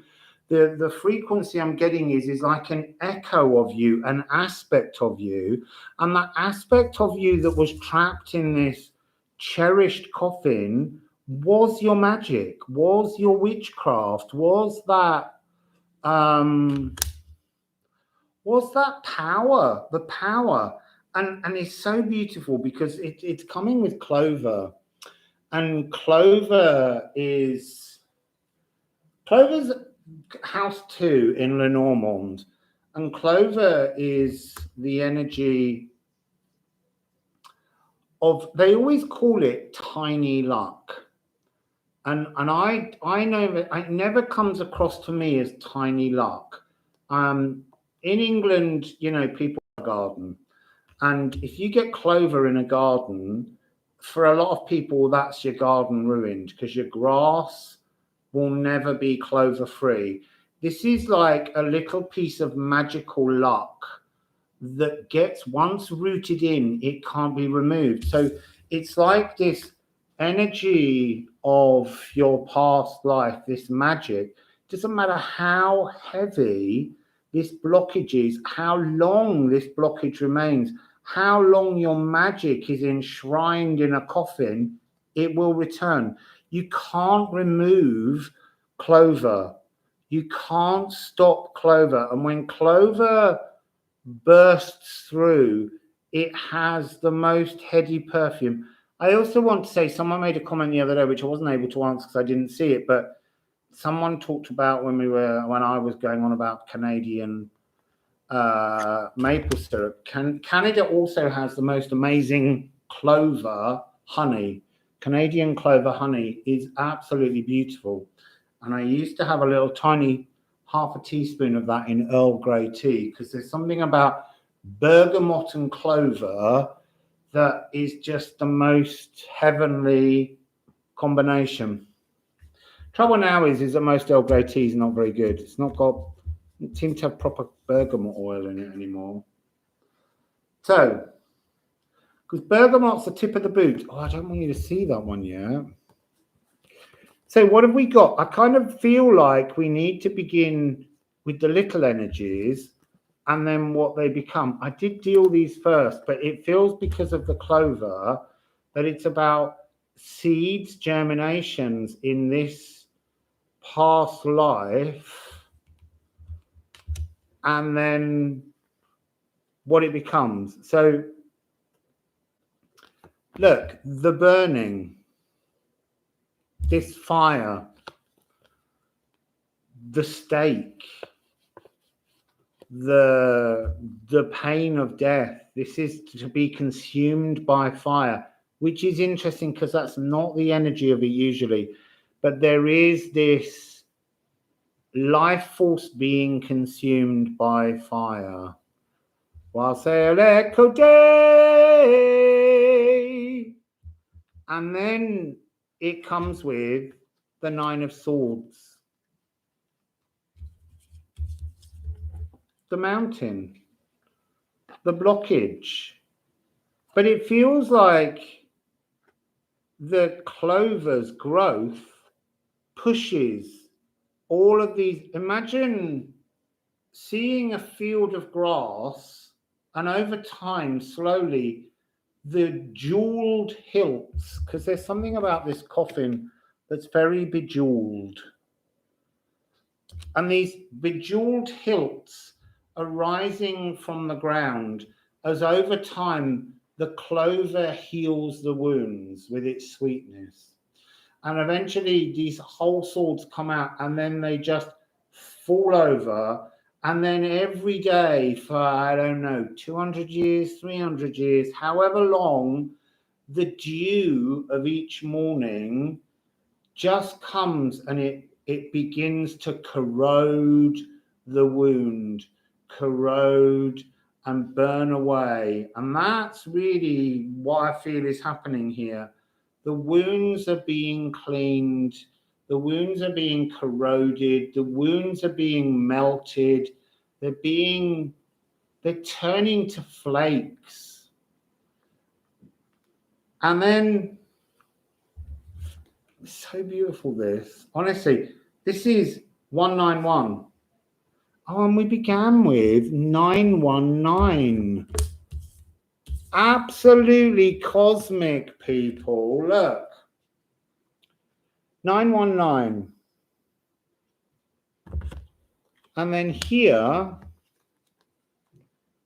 we've got 191.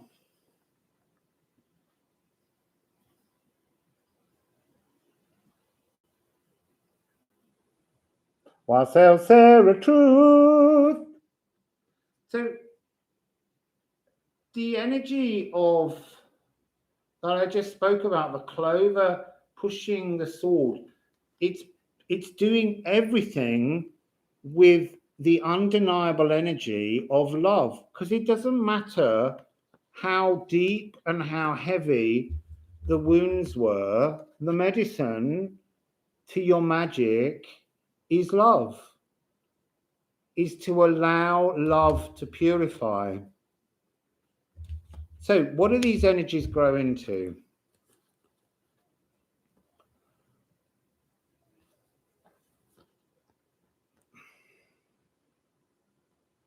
I feel like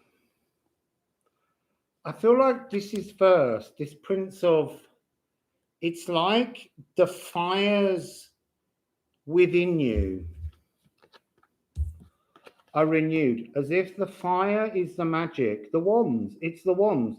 The magic is returning to you, but you've got to rebirth with the knowledge of this energy.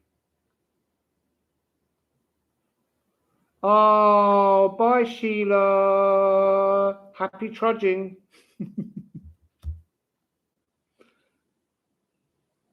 So you need to rebirth your magic. And that, and there's the hummingbird again. The love energy. So really your focus is, you're coming from the energy of rebirthing your magic in the next 18 months.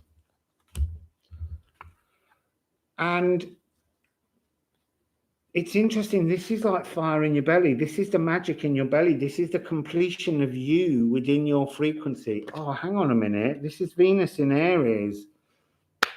This has still got something to do with the solar eclipse on the 30th of April. It's such a big energy that day.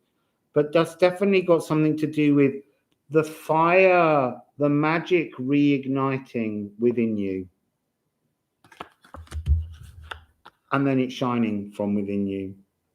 So you're coming from an energy of dying as a witch and rebirthing as a witch. Oh my God, I know what the last card is. Forgot that it was there because it wasn't in that pile. And I'm just saying that you're rebirthing your magic within your sacral. And this is that energy of light shining from your sacral. And that's what you are. Luminous warrior, how beautiful is that? Wassail Fibonacci.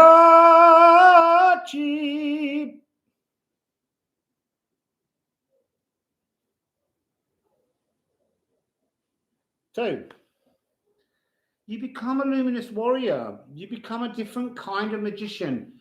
It's not like witchcraft. Well, it is, but it's a different kind. I don't know whether I want to retract that statement. It is different because it goes from 919 to 191. It goes from a different frequency. You know, the witchcraft that you came from was related to a particular time. This is the magic related to now.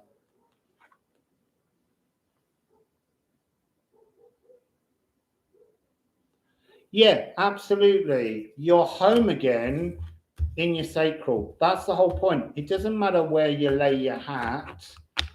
Home is inside your soul. That's your home. You can be home anywhere if you're comfortable in your soul. Oh, this leg.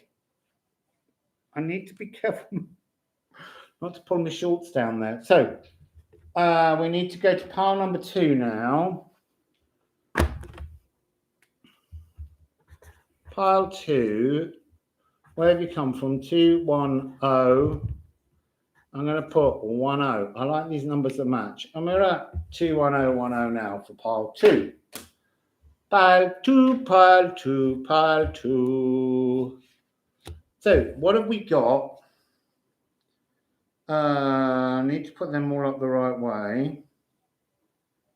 And then bring them to you. I don't know what they are, but this is the energy pile 2 of the last incarnation you had that you can need to work on as we move into South Node in Scorpio. What you got? I can't see. Oof.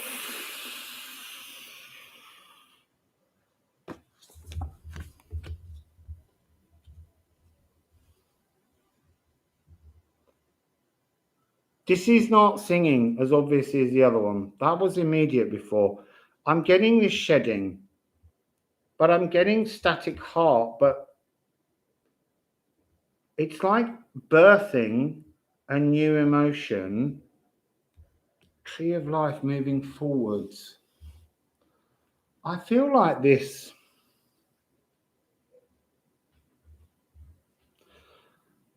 You have to give me, I've got to swing and percolate on this one. It's not clear what this frequency is. Yes, there's a frozen heart. There's a shedding of a skin.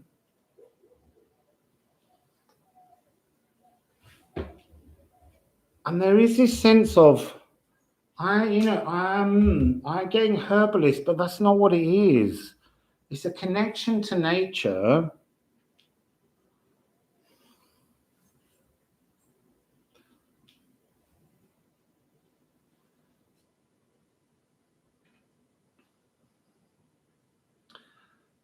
Do you know, it's very odd. Look, it's like a false herbalist. It's an energy of like a snake oil salesman. It's not such a comfortable energy. The other one opened with an uncomfortable energy, though, of a death by fire. This one's more like, I don't feel like I am getting this snake oil salesman. I am getting this idea of being someone that peddled something that wasn't good for other people's hearts, that wasn't good for the soul. But I don't think you knew that. I think in this energy, you believed in what you were doing. You believed it was a regenerative energy. You believed it was some kind of medicinal purpose. It could even have been, there is an energy in here as well of like being in a frequency of religious zealousy, and pushing out ideas that, can you see the cards again? Yeah. Sorry, I just had to stare at them to get them to tell me. The key is that the heart is stuck.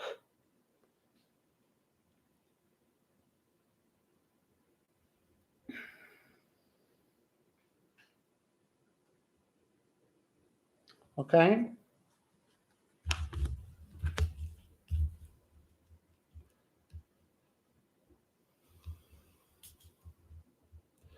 I'm sensing a lot of weeping.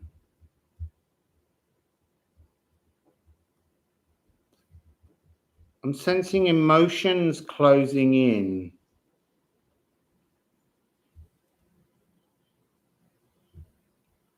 So let's have a look at what we've got on the Lenormand.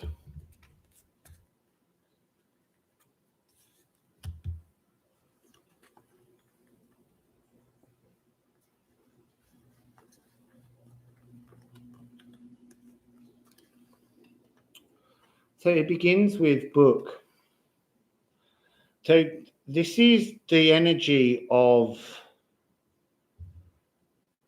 both sort of preaching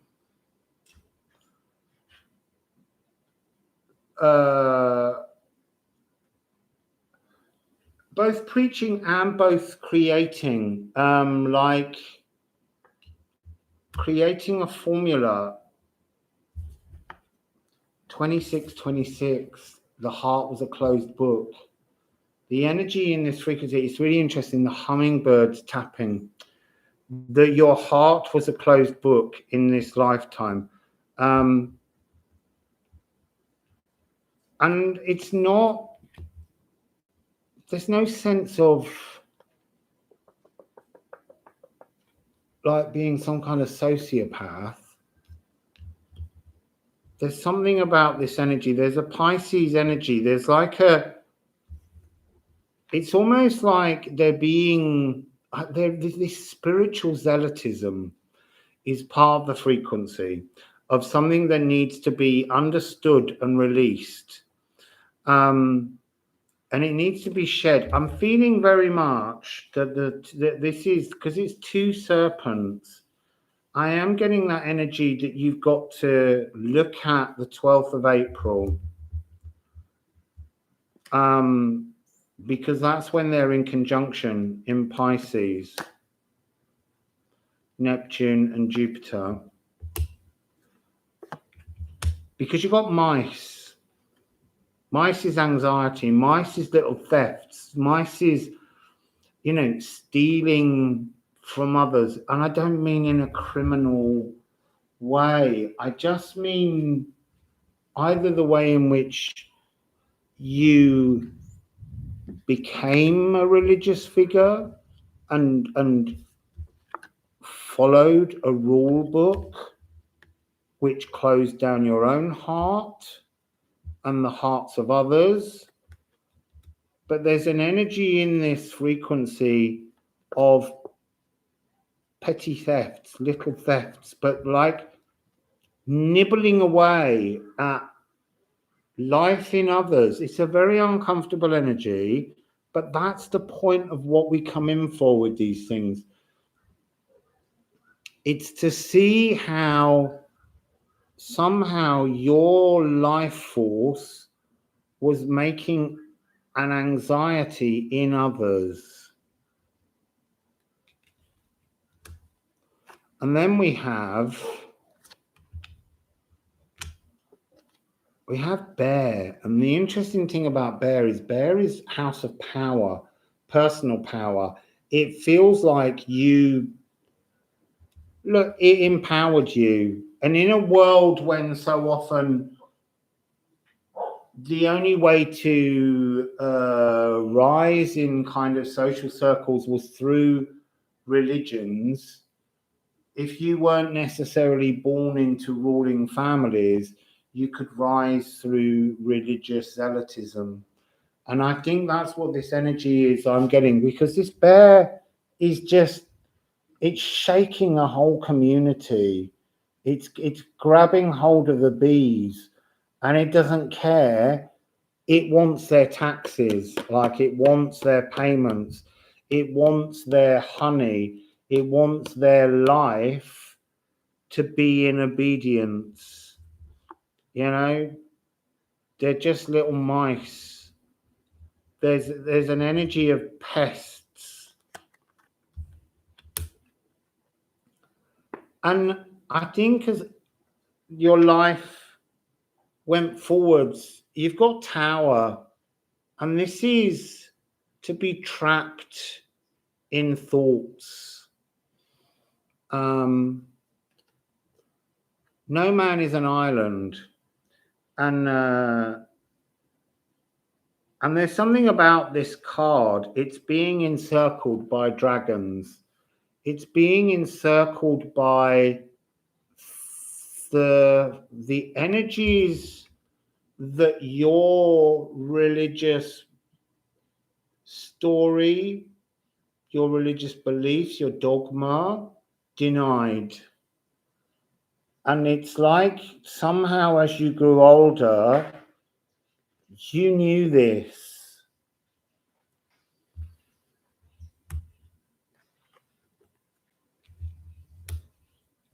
So let's have a look at the seeds. Because this is what you're working on in this life. The energies that you need to remember is the rigidity of dogma and how you're in this life before you had to, through your life, enforce dogma that at first you believed in and later you didn't. Later you saw how it hurt others, and that became your own tower.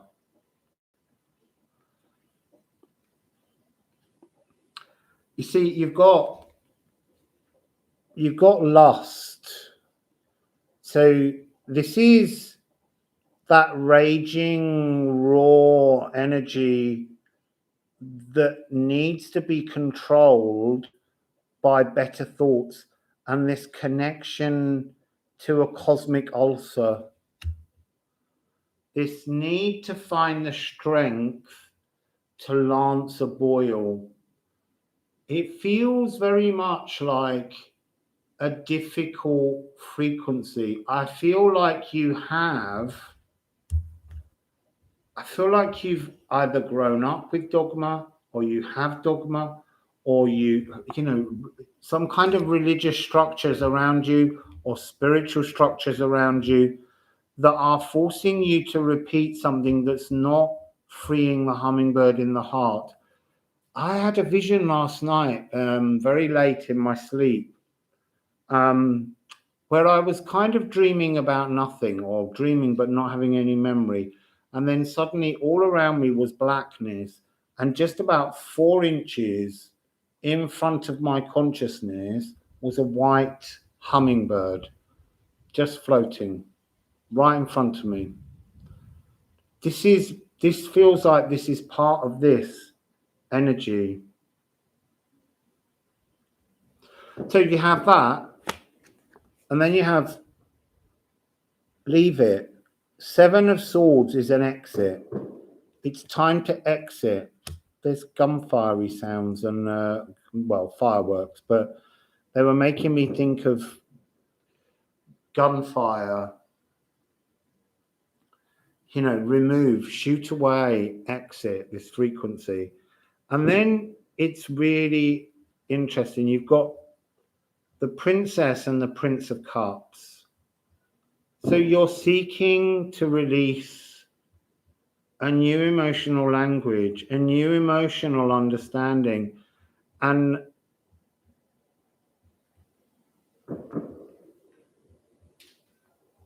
no, chakra meditation, I want to say no. I want to say that it's not that it's under attack from dogma. It's that spirituality has become the new dogma. And I think quite often we're attached to spiritual practices, just as in this past life we were attached to religious dogma, and we have to seek new truths, new frequencies. We have to work on a new philosophical mission. But the key part of this energy is you create this for yourself, and you don't enforce any of that energy on others, says me delivering a message to you. But the notion is we can't allow any judgment of others. That's how life used to be. You judged others, you shamed others, and there's very much that energy in here of being so powerful that others were shamed, others were hurt, others were closed off because of the actions of this life. And this is really the gentle energy of our molecules and our consciousness in the energy of hummingbird, in the energy of new emotion taking form. But then the idea is that we have to find, each of us, our own path. Wasp, go away. Go away. We have to find our own language, our own purpose, our own beliefs internally that frees us from the need to inflict our beliefs on others. You know, I sit here and I tell you things, and then in a few months' time, my mind might change on things because I'm trying to identify anything that becomes too rigid in my mind and move it. Because if anything becomes solid as a thought, you're denying the energy of the cosmos to bring change.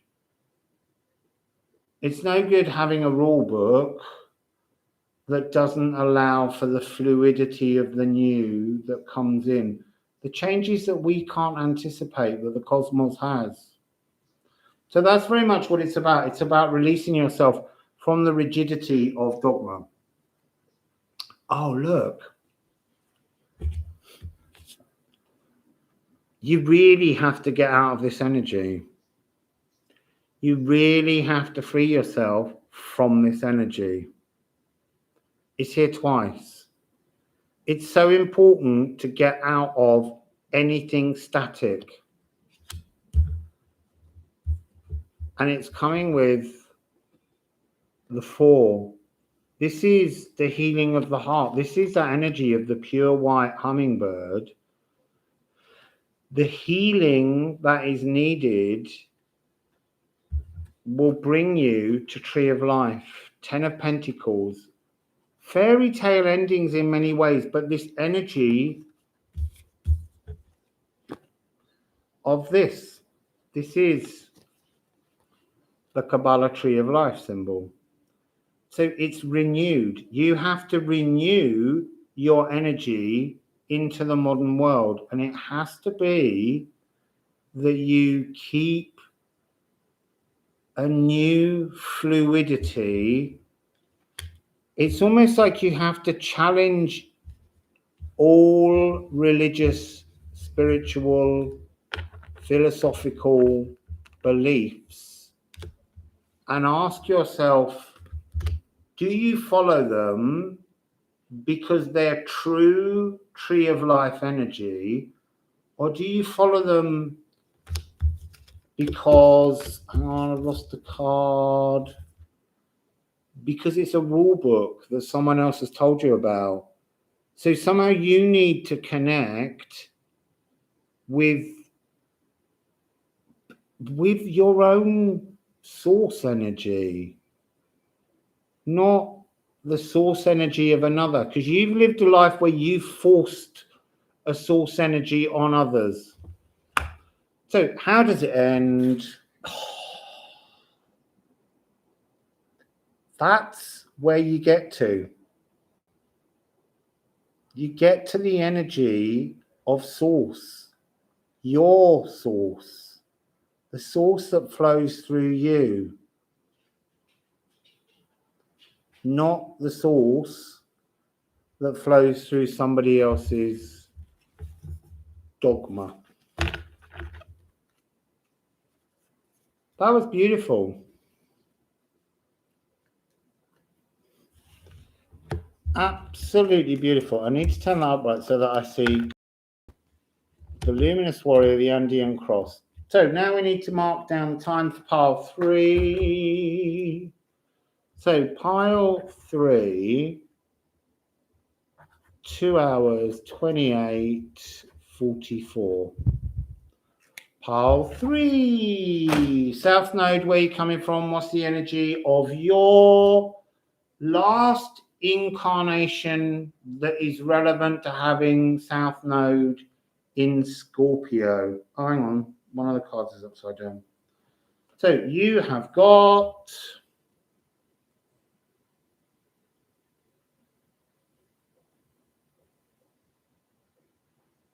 what have you got?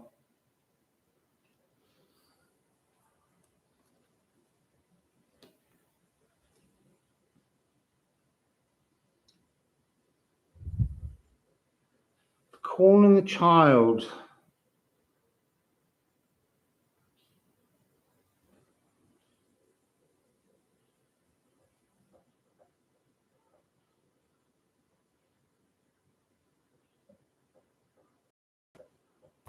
Calling the child, calling the child.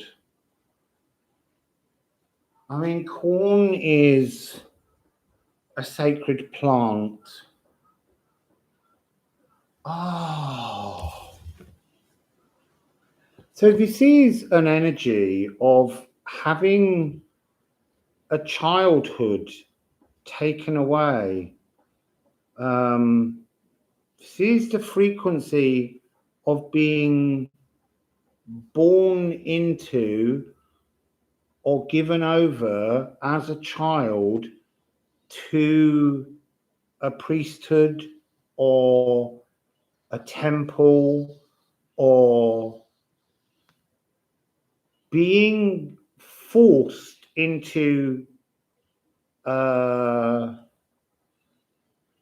loss of innocence. No, not innocence. It's like a loss of play. Dutiful. Having responsibility thrust upon you too early. So, you know, this could be being told you have to go and work as a Vestal Virgin. This could be the energy of being told you will live in a religious order in a temple because you've been chosen to be some lama's acolyte. This could be being an orphaned child and a religion coming up. Oh, okay. This has also got energies to do with what's been going on in Canada as well. It's an energy of childhood being stolen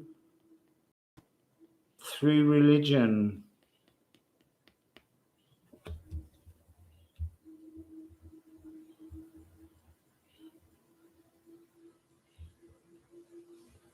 Yeah, the Andean cross is at the end of the last reading, Eve.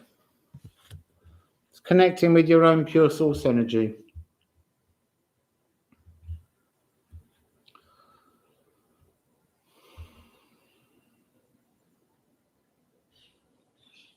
I feel like this is an energy of being choked. It's really strange.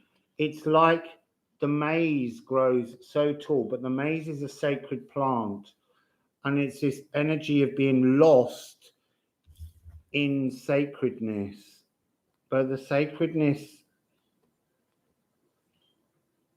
being distorted in some way. And again, I'm not seeing this as like deliberate religious offense. This is, I mean, I know I've said it's got that energy. They are reminding me of the bodies that are coming up now, but the story is going to be told from an older time, but how over time, more and more kind of choking frequency does become harsher.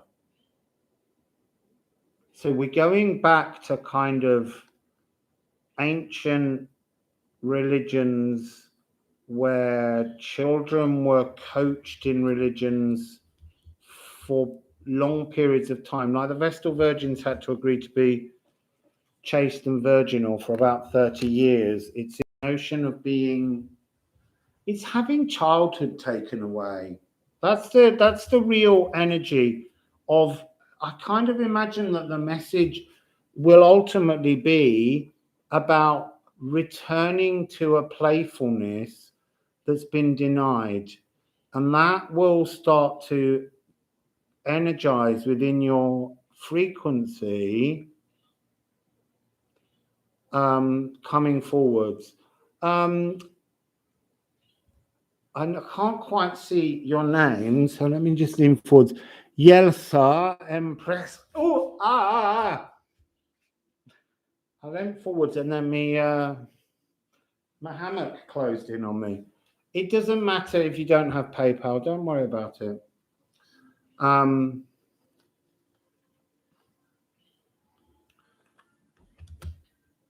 Right, so look, there's a very simple message coming from these three.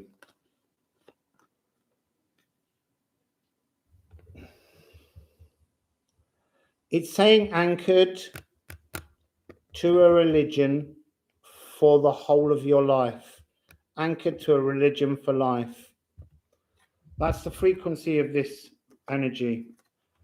Being anchored to a religion for life from childhood, being a sacred plant. And by a sacred plant, I mean both planted into like a life in a temple or a life in an institution, but I also mean being like a tree that's a plant, a maize plant that's being trimmed and grown and forced, you know, like when you grow fruit trees and you trim them so that they have to have all their different arms out. It's being restricted. It's having your truth held in from a young age through some kind of religion. And you were, as that child, a sacred plant. You were seen as something that would grow into something that would bear religious fruits. But the sadness, the stillness in this is really powerful.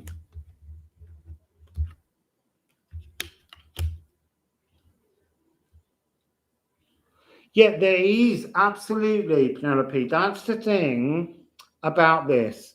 I mean, you know, yesterday when I did that reading for Eve, and it had all that magical energy of doing something so grand and wonderful. That's not what the South nodes offer us as they move between signs. They bring up the energies of discomfort. They bring up the energies of,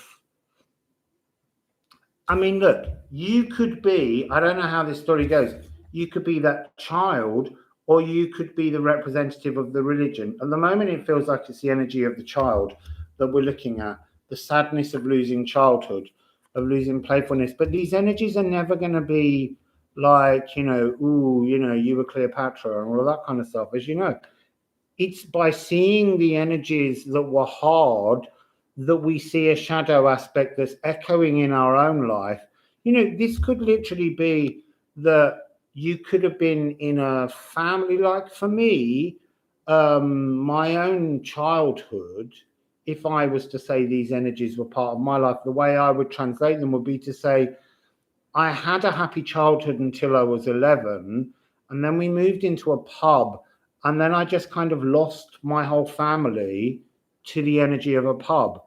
And so it translates not as being imported as some kind of, you know, child behind the bar drinking loads of alcohol, because that's not how it works. It was about life bringing me as a child into a frequency that brought a sadness to me through the loss of a family life that I'd always known. And that's no different to being in a family and then at some point in the past being brought into a religion. But that's that kind of energy of how, you know, there's a part of me that I just kind of always want to say, I don't think any child should be taught any religion, regardless of the beliefs that parents have, because I think all of those kind of frequencies should be decided by a child when they're old enough to make a decision. I used to go for walks in my local area with my dogs, and there was a young lad who used to turn up. He was about 12 or 13, and I always used to say to him, why are you not at school today? He'd be walking his dog, and he would join me and a couple of other ladies that used to walk the dogs, women, and you know, he would often say, oh, you know, he's being bullied at school and he doesn't really like school, and he was being bullied at school because his family were Jehovah's Witnesses, and in that area it's not a very popular energy or a popular religious belief. And so by bringing him into the world and making him have that energy on him was hurting his life. That's what that kind of energy would have been doing to him. And to me, it always felt very unfair somehow. But anyway, that's just a little personal aside. Let's move on. Let's see where else this is going. So the beginnings.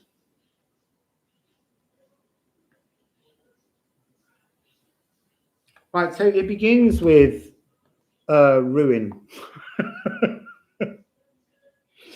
It begins with just an energy of childhood stopping.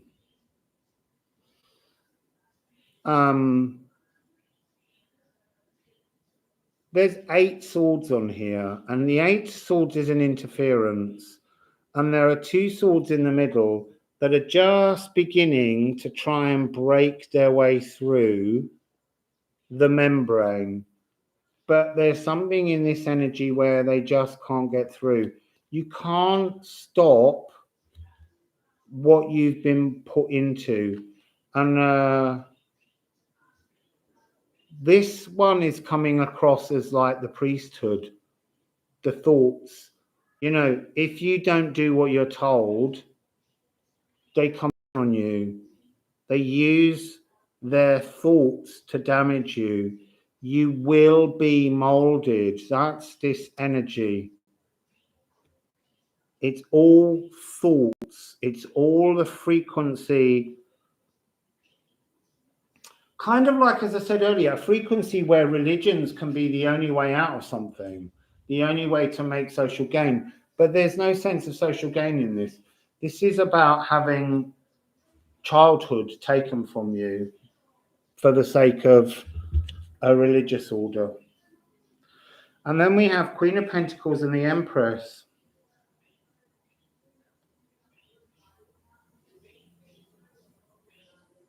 This is about worship. This is about being seen as something that's worshipped. This is the real world. This is the child growing into the adult and looking back at the world behind them. And there's nothing there. It's just barren. You know, all of the comforts, all of the glory is within the order of the temple that you were in. And then, yeah, resistance is futile. And there's something about this that's unreal. Look, she looks real. She looks real. That's the real pained adult that had a child removed. And there's nothing to look back on that brings pleasure. This is what you are. This is you worshipped in the sanctuary. This is like, this isn't real. The energy here is mythological. It's false.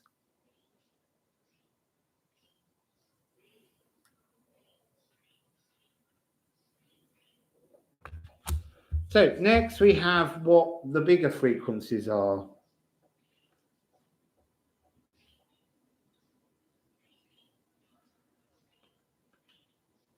It's the same thing in many ways. So look, 5 of Pentacles. And they're showing me this as a reversal of what it usually means. Usually, this is in the Rider-Waite. It's, you see a church with a lovely stained glass window, and then you see 2 people in the snow who can barely walk, who have been ostracized. This is to be ostracized by being brought in to the religion, being pulled in and being completely removed from the real world. And then it comes with the sunshine, like the energy of that stained glass window that you see, the energy of joyfulness, the energy of importance, this frequency, this false empress energy, this being venerated. And what does that energy bring you? Emotional toxicity. It doesn't serve an adult ever if you've lost a childhood. That seems to be the message. It's a loss of childhood. So what do we have as the conclusion? Oh, you see, that is interesting. So you're seeking to bring the light back to the shadows. I feel like this is bringing that energy back with the playfulness. Because look, that was the promise. And it was a false promise. It wasn't real. This time you've got to bring the energy of your true joy. And it doesn't matter if you've come with this loss of a good childhood. You know, I could say in many ways, I had a loss of a good childhood. But I found ways to make my childhood pleasure for me through music, through study. And it doesn't mean that I don't look back on my childhood and think, oh, it still was this, that, and the other. I've changed the narrative on it. And in many ways, I've let go of the childhood because I can't fix the childhood. What I can fix is my playfulness as an adult. I'd rather be a big kid in a bad world, but enjoying myself and making the world better in many ways. So that message, I like that message, people. That was nice. All three of them. So let me put all the cards back. You've got to admit, as 3 ending frequencies coming from your nodes, that's pretty powerful stuff. That's a lot of solar light coming back to people. Yeah, big kid in short shorts on a hammock. The fact that I nearly lost my short shorts just now was a little bit of a worry. Right, look, I know I've only been on for nearly 3 hours today, but it probably will have to be shorter.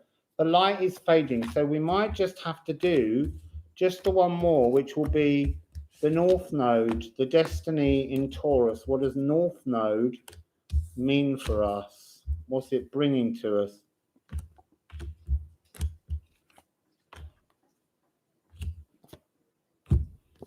There's a lot of them cards. Got to get in there.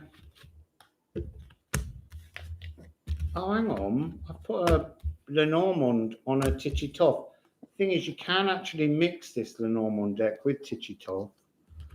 They do fit together as card sizes. So have a talk among yourselves. I'm going to have a little bit more water in a minute.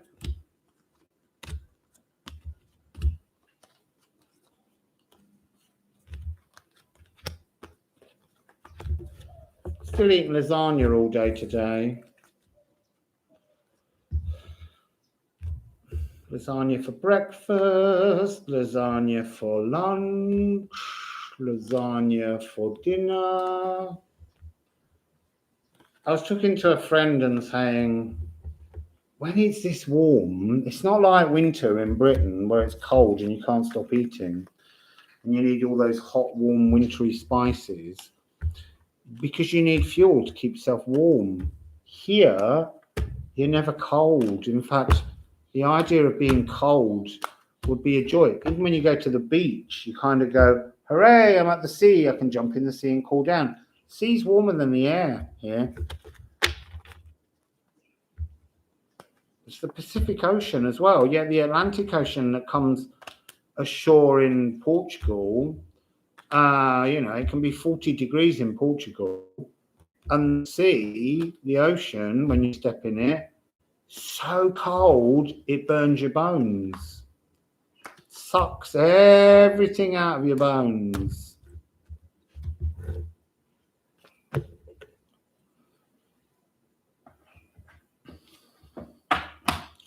So I haven't done those ones yet. I feel like we should go runic, alchemy,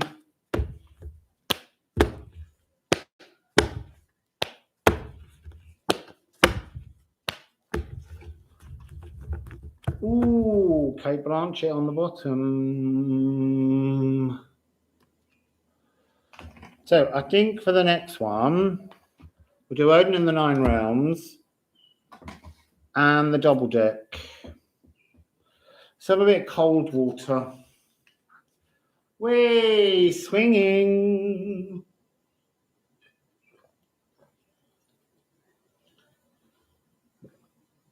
Oh my gosh.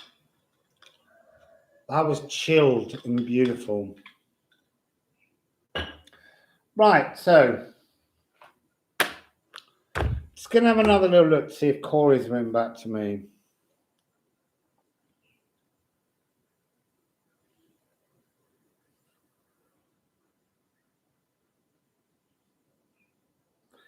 Yes, see, Reem said he's not been heard from. We think he might change his number. So if anyone goes into a live with Corey, I might have to leave a message for him on one of his things. Just tell him I'm trying to get in touch with him. And obviously it's very important, Corey. You could be in here now. And I'm moaning. So, I picked up a pen to write down. This is North Node in Taurus. North Node in Taurus, Destiny.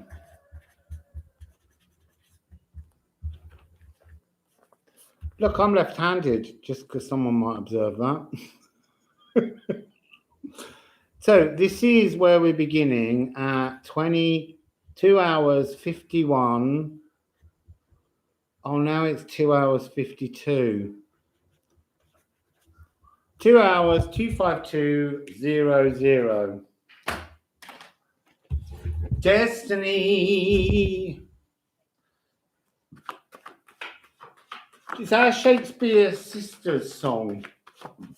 Destiny, destiny.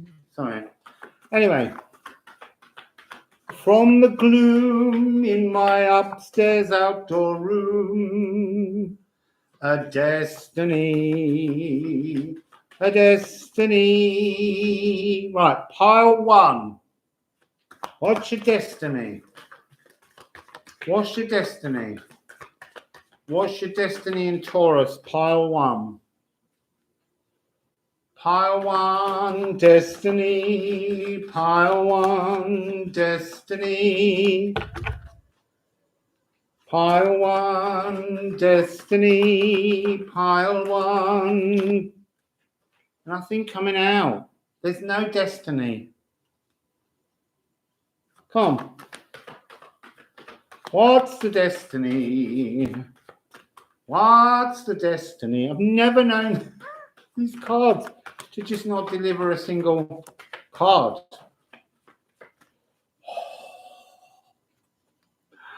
What's the destiny? There's one. I'm pretty sure that wasn't. I can't say anything. What's the destiny?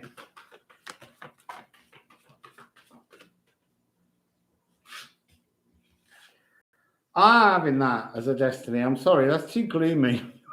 Be really honest with you. I need to rifle them. Or I need to change decks. Maybe that's what it is. Maybe there's no destiny in the Odin. I'm just being totally honest. That was the Shadows of Midgard. You don't need that as a destiny.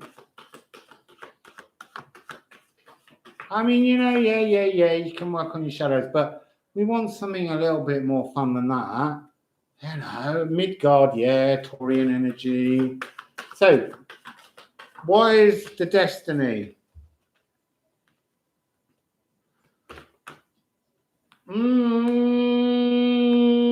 What is the destiny? Ooh, I'm not having that. Just giving you two. That's pile one. Yeah, exactly. We want nice destinies. Otherwise, we're not going to bother with them. We're going to be like nodes in Taurus and interested. So, Destiny for pile 2. Come on, Destiny. Destiny's child. Got one stuck on my knee now, and I don't want to go too far back, or I think you might see it.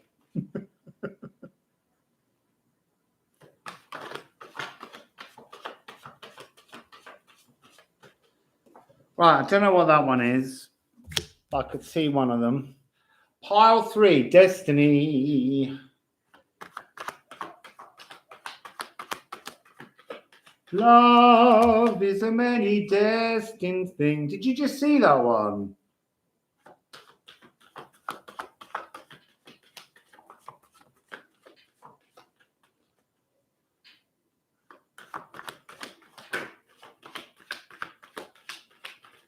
Ooh, see, I know what that one is.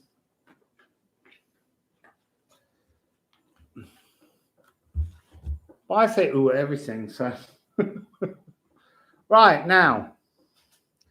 We want them, the raw runes and the Alchemy of Astrology.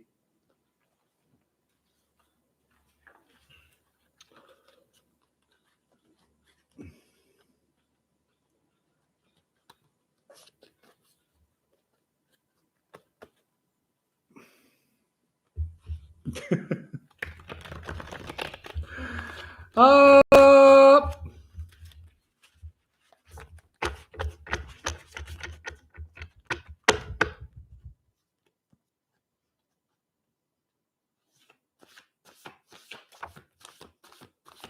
Did you just see that one as well? Because that one just danced right at the camera. I'm doing it over here. Stop looking. It's cheating. Oh, I'm gonna no. I'm gonna.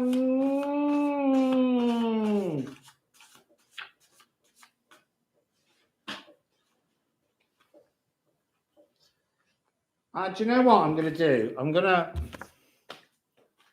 gonna do a Cindy. I'm gonna rifle, shuffle, drop. Okay, rifle, shuffle, drop.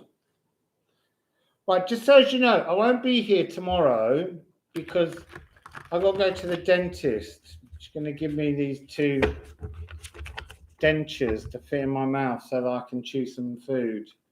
But Reem will be here tomorrow.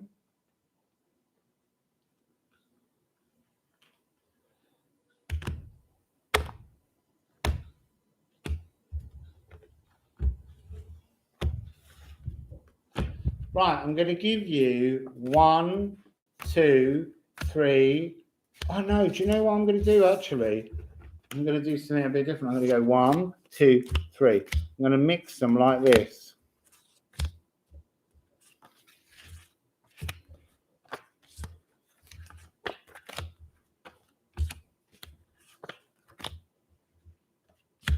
Right, that's that done. And now I'm going to put another Odin on at the end.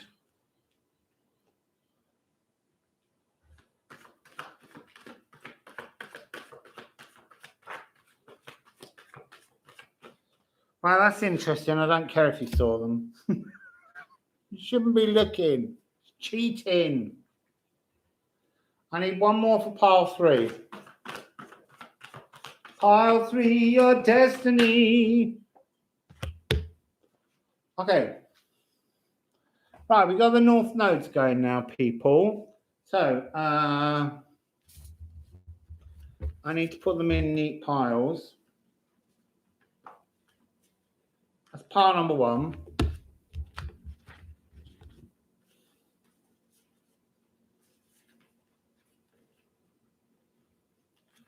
Number 3.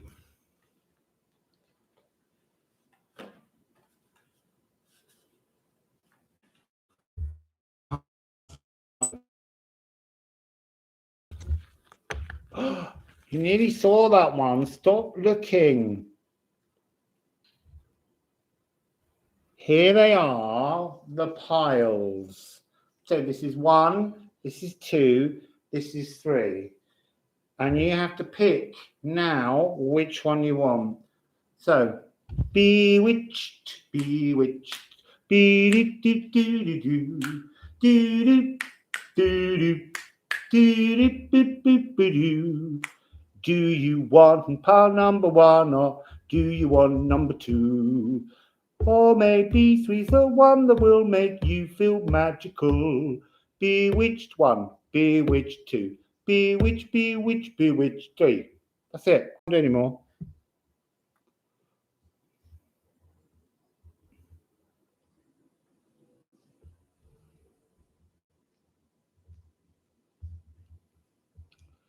So, North Node. Oh, hang on, I've got to do this. Timestamp. So, pile number one. Timestamp is 30101. 30101. You begin with. Ooh, I looked. I didn't mean to do that. Actually, they were that way round.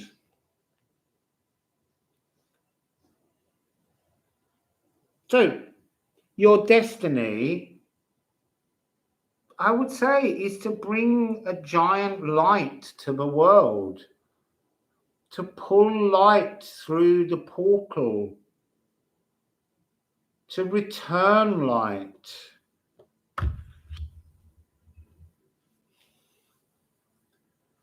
Furs is hawthorn, blackthorn.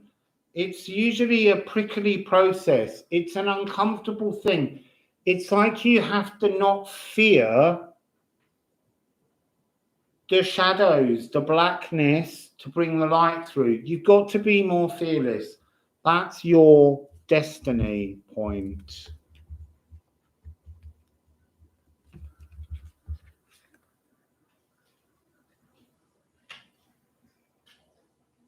Wait, look, see Patrick Sorbaldur at work. Ooh. Just having a look. So, you're beginning with willfulness. I feel like it's resistance. It's like you are resistant to this Taurian destiny. And there's the hummingbird buzzing and a drinking of the nectar in those flowers. So there's a willfulness. I want to say I'm getting a kind of teenage energy. Like you need, I kind of want to say like you need to grow up in many ways. And that's weird because we've just been talking about the energy of a playful child in another reading. But, you know, an adult energy of that was a south node frequency. This is about a north node frequency.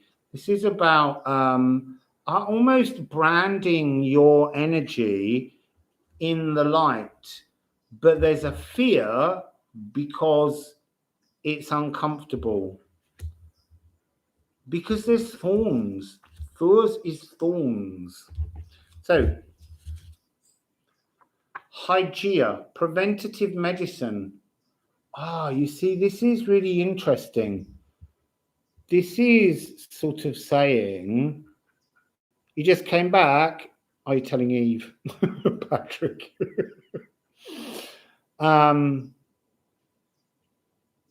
This is, it's not so much preventative medicine as this resistance. It's you know what you have to do. You know how to bring the light in. You just don't want to do it because it's a hard job.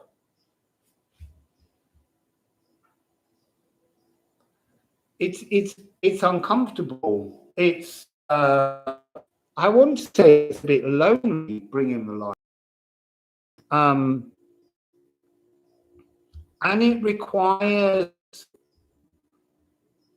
an energetic transformation within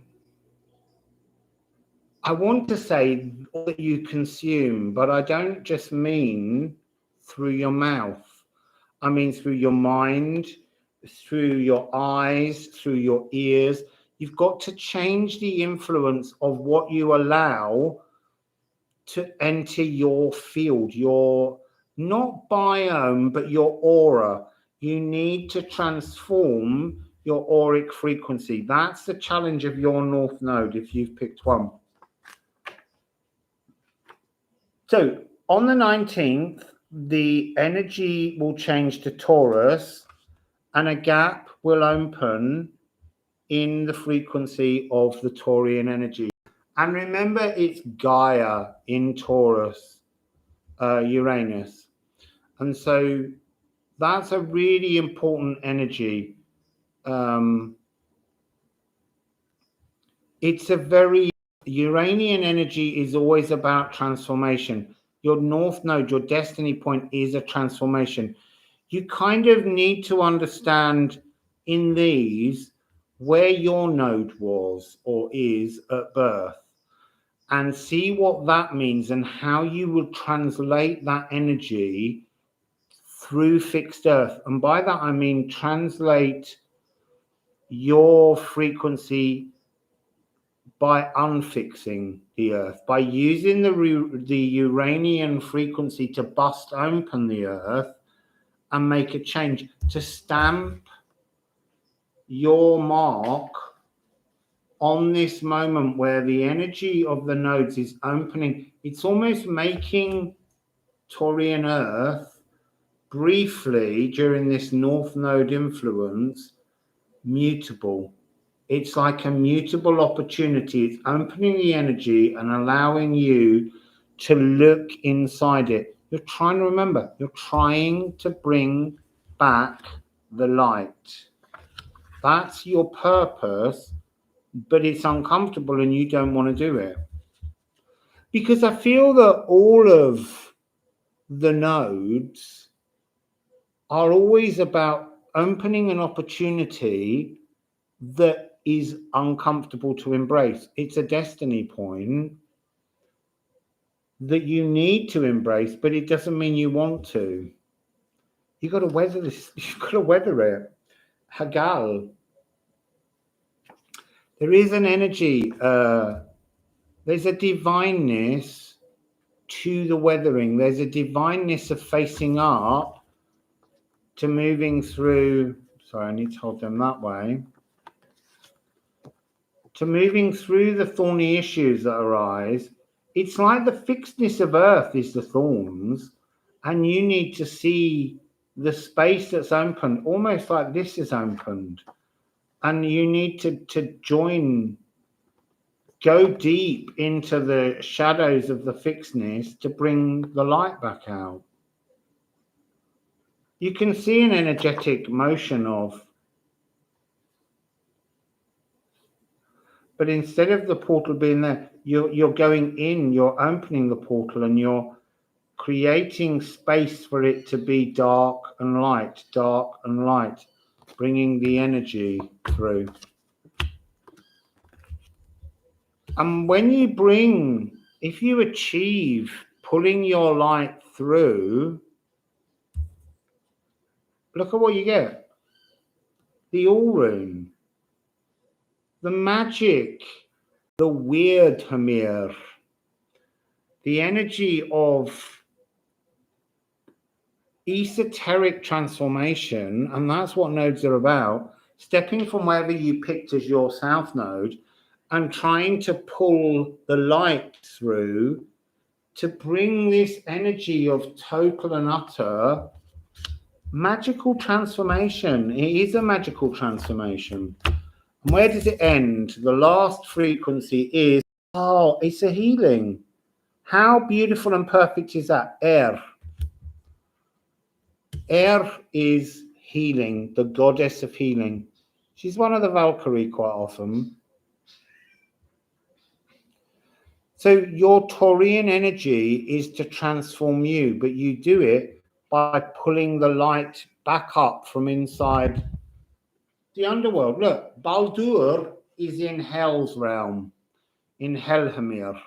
She looks after him. She keeps him safe while he's dead. You got to go down into hell and ask her to retrieve the light. And that's the healing for you while your nodes are in Taurus. So that was number 1. So pile number 2. Pile number 2 is 3, 10, 40. It's pile number 2. Pile number 2, what are you to do? So what have you got? Pile number 2, you have got these. Ooh.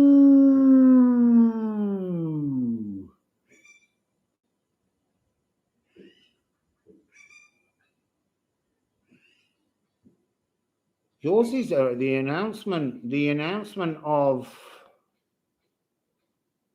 something lost being found, an emotion being found. You lost an emotion in a past life. You had a frequency that's been trapped at the seabed, locked in a kind of treasure chest, and it's being brought back. I feel like it's something to do with love, because that hummingbird, oh, there were 2. There's 2. They just shot off in that direction, 2 tiny little lime green colored ones. And there's still another there. But 2, this is an energy of working on retrieving your heart from the bottom of the ocean, all locked up, blocked up.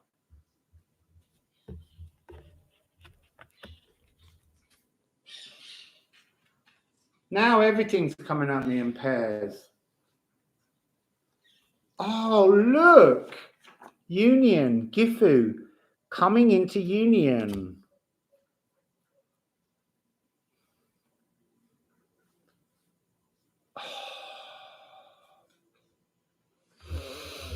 So, look. This is coming into union. This is joining together of souls. But that only happens when you retrieve your heart. So, how do you retrieve your heart? You've got Nid, Nide, and Herteker. The shadows of heartache. The shadows of heartache, it feels like this is an energy of a past life frequency that you came in with. That's not necessarily one of the ones we just talked about. It's an energy where you had to lock off your heart. You blocked off your heart. You being shown kind of the idea of energetically in the spirit realm, the building of like in Snow White, the huntsman is supposed to go and cut a heart out and put it in a box. That's what I'm being shown. I'm being shown a heart in a box at the bottom of the sea, a big treasure chest with the function of your hummingbird higher heart energy at the bottom of the seabed. And it's being returned. Rand's bringing it back up. It's being returned to you. That's your destiny, to seek that. But it's by facing your shadows. So what they're showing me is the pains in your life, the heartaches are not the nutrients so much. Yes, they are nutrients. And this is the throb. The throb.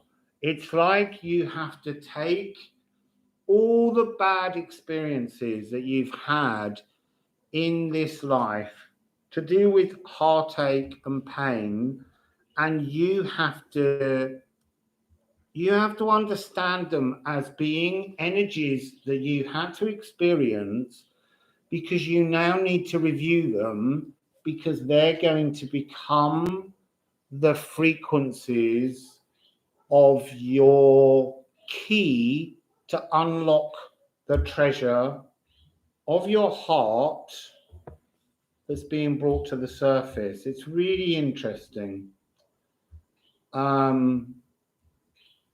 Nutrients as in like the key ingredients, like it's as if you need certain metals to make bronze, and it's only a bronze key that will open this.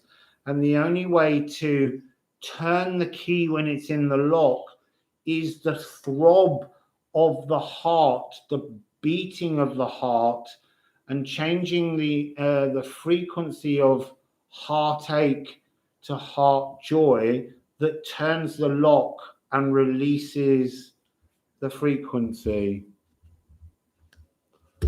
And then you have Applebearer. I feel like this is talking about the two energies across this. This is the energy of life, and this is you and another bearing fruits, bearing love, bearing life, bearing pleasures. It's 49, which is a 13. Just looking, because the next card is 13 as well. It's coming into a flow. Your destiny is to flow.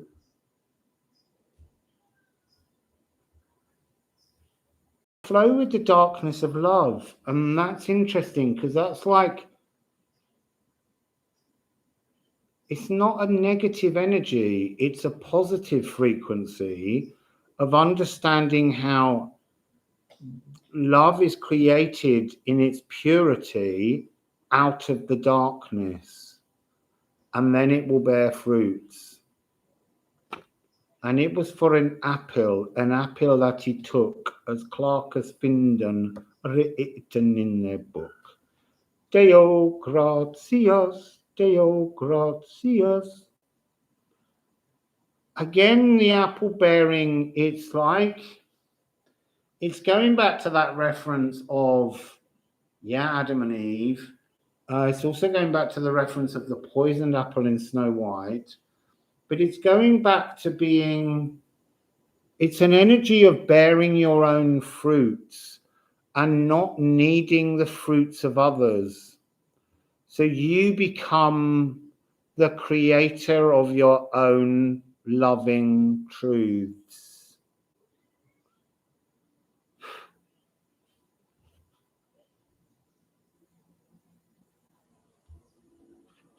I'm not sure what you mean about, do we need to do this with the lights off?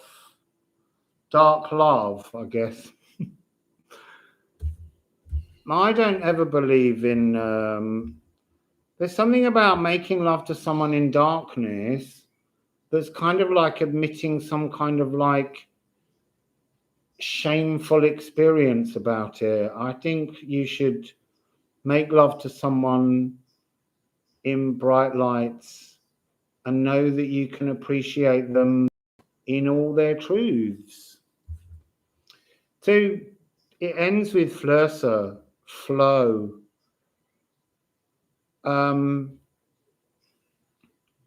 It's really interesting, this flow, first blood frequency. It's about writing a new chapter. It's about moving into a new rite of passage. Often we talk about it as being the rite of passage of a child to womanhood, but this is about a rite of passage. If you look at this fruit bearing, this is when you come together and you're going to bear fruits. This is the fruit being bared. This is 1313. This is being in flow. This is being in sync. It's no longer two individuals on the same life path. It's about you becoming, the two halves of you become something bigger than you were. And there's the hummingbird again, tapping out a rhythm. So what's the final card? It's a destiny. If you're looking for a North Nodal destiny, it's the destiny. It is your destiny. The norms have laid this out. You just have to mold your key to unlock your heart from your heartache. You've got to release the heartache and transform your heartache into a stepping stone to something more beloved. So that's number 2. 3 begins at 3, 20, 20. 3, 20, 20 is pile 3.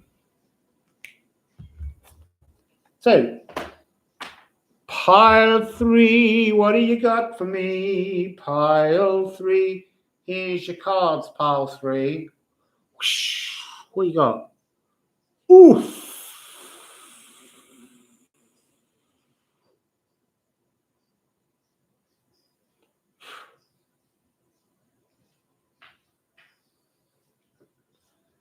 What's your destiny? To push the boundaries until they don't exist.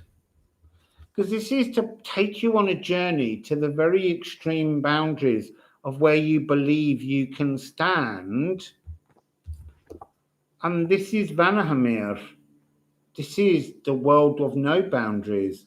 So breaking boundaries, removing boundaries. There's that beautiful hummingbird again.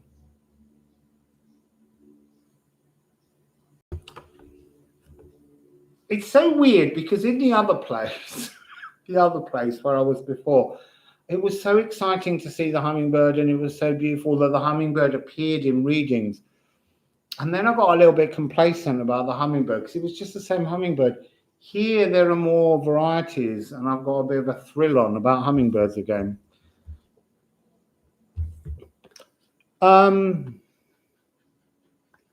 This one's kind of a bit orangey and blue. So Jotunheimr and Vanaheimr, the understanding you need to have around this destiny is that the Vanaheimr and the Jotuns, the Vanir and the Jotuns, they got on. They're friends. They work together. Whereas Asgard fears the giants, but they work together. So this is, as I said, it's an energy of having a destiny bigger than your imagination. And it is a destiny that's to do with breaking free of borders. You know, fixed earth. This really interesting energy. So what do we have?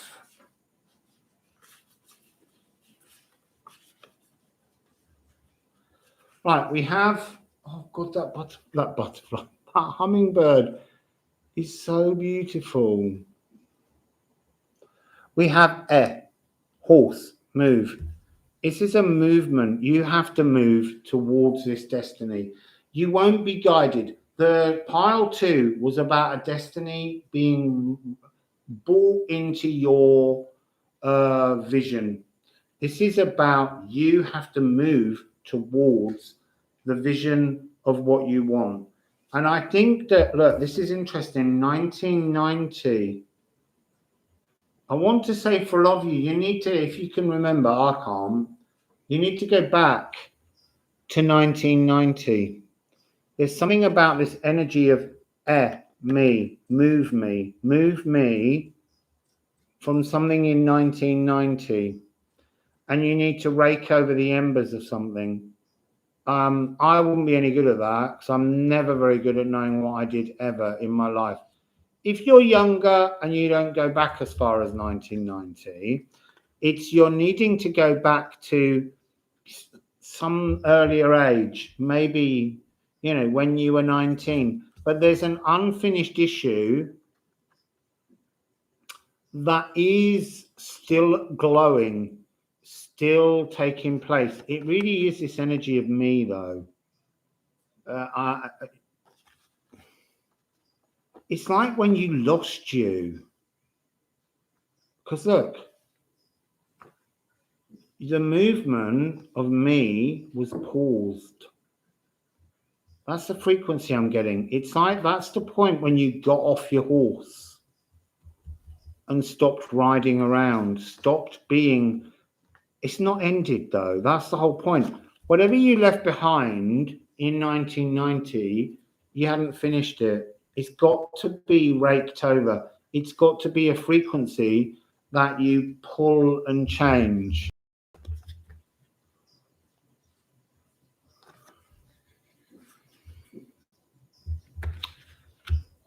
It's interesting. Look, 9-2. It's like a frequency that needs raking over to end.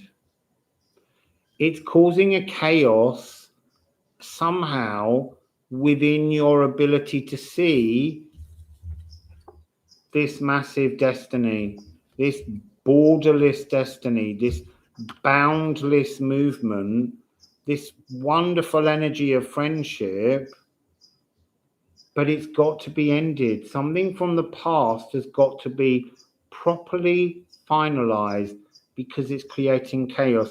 It has to be brought down to a frequency of soot.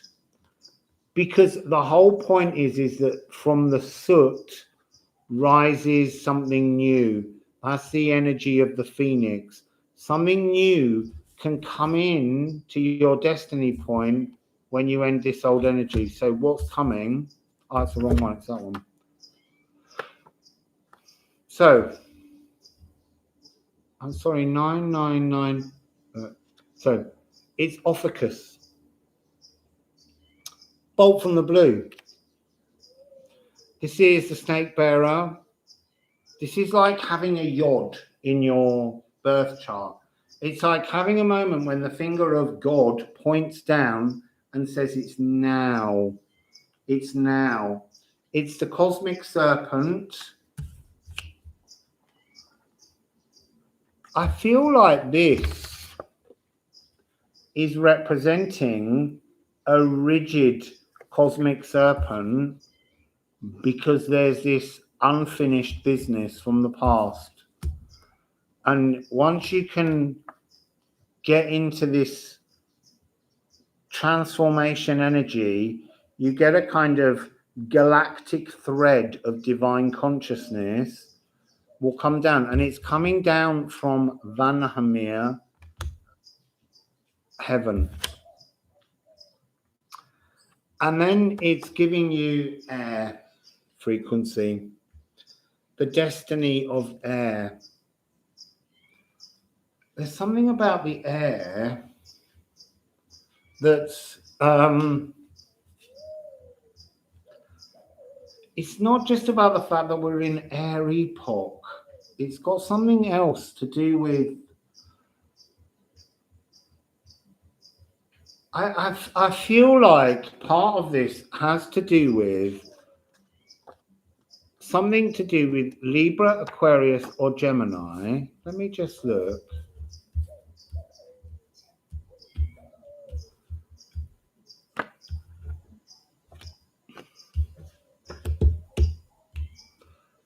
You're looking for something that trines on your birth chart, possibly. If you, and this is complicated, I know, but they're just, sometimes they put things into my head and I have to just deliver them. You're looking for something in your birth chart that trines the current position of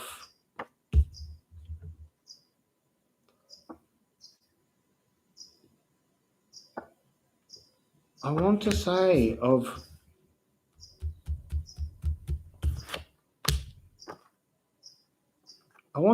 that it's of Uranus because it's to do with Taurus. Uranus is in Taurus. You're looking to see what is your nearest trine aspect to the current position, which is about 11 or 10 degrees currently. And you're looking for something that trines that, but would it trine it in Libra, Gemini, or Aquarius? Let me just try and count this in my head. So looking for 4 away. So Taurus, Cancer, Leo, Virgo. Yeah, Libra. You're looking for something in Libra. Something in Libra that will help you to end this. unended frequency. And what does it bring you to? Oh, it's very air frequency. It's a truthful gift. That's what this is. This is moving into this energy of a loving truthfulness. But yeah, have a look at what you've got in Libra, because it might give you a help about how you approach what are your borders that need to be broken down. They'll turn up somehow in Libra. If you haven't got anything in Libra, I don't know how to help you. Hopefully you won't have picked this, but there's something, there's definitely something about trining energy in Libra. I don't think it does trine. You'll have to check that. I'm sure that I've counted that wrong in my head. Taurus. So Gemini, no, it doesn't reach Libra, but there is something. You've got to look for something that's a trine, a frequency. Look at your own Libra. It's definitely talking about Libra, Aquarius, and Gemini, but I would say start with Libra because you're looking for some kind of balance, but you are looking for something that will become a gift. So if you've got Venus in there, then somehow you're being challenged to look at what energies Venus brings you there. In Libra, it would be in rulership. If it was sort of like Mercury in Gemini, that's in rulership. I feel like you're looking for a frequency in rulership. So for Aquarians, it is Uranus. So you're looking in the air signs for your way in which to break down these giant blockages to find freedom. That's what it is. So you're finding a way to bring an energy. It is a trine frequency, a comfort, but through an air sign. Got there in the end. They were just showing me charts in my head, and I didn't know what they meant by them. And then they start showing you your own chart, and that doesn't help anybody.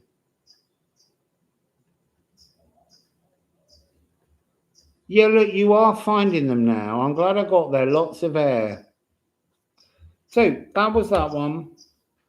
Whew, I can have a little swing now. I need to move that chair back so I've got a bit more room. It's nice when you swing because it gives me a little bit of cooling air.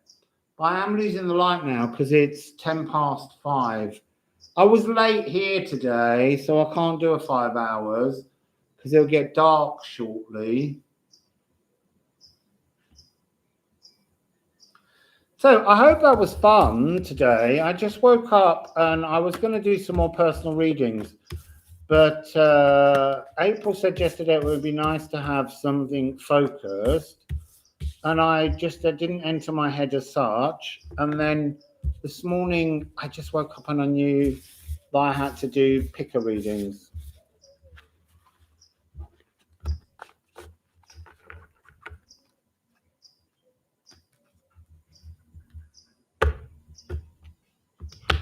Harry, everyone's sending you the love today. That's beautiful.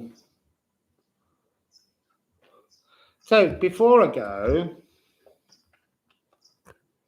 I'm just going to chuck a couple of shamanics because we like to just leave an energy.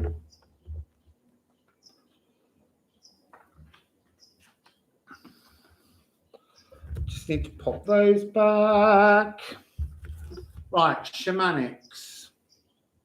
Right, this is just a general energy that will carry you through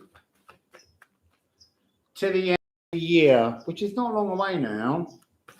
So I've got pile 1 on the hammock, pile 2 is down there in Neptune's bowl, and pile 3. So you're only going to get 1 card. I'm saying pile card 1, card 2, card 3. There we go. Right. So have a little think. Oh, I can put them up. 1, 2, 3. Not sure I know what they all are. I know one of them. So there is 1, 2, 3. I suppose I should write this down. Do you know I'm not? This is for those that stay to the end. This is your bonus energies. Bonus energies, people. What are you picking? 1, 2, 3. Bonus energies. 1, 2, 3. Okay. Are you ready? So I need to turn them around so that so that I can lift them up directly to you. So bonus energy number 1 is whoa, flow.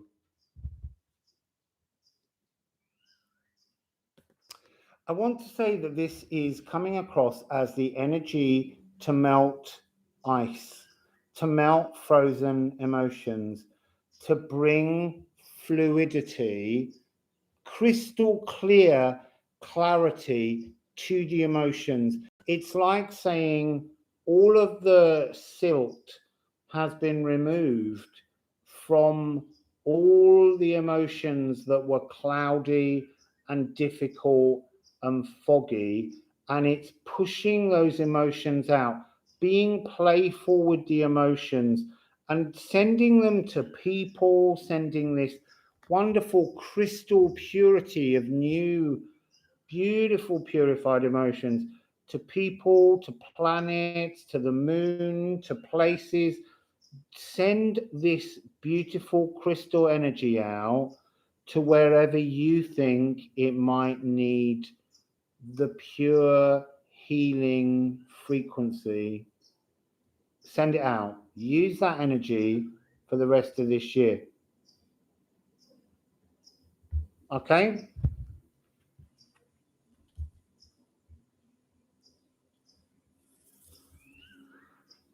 Energy card number 2 is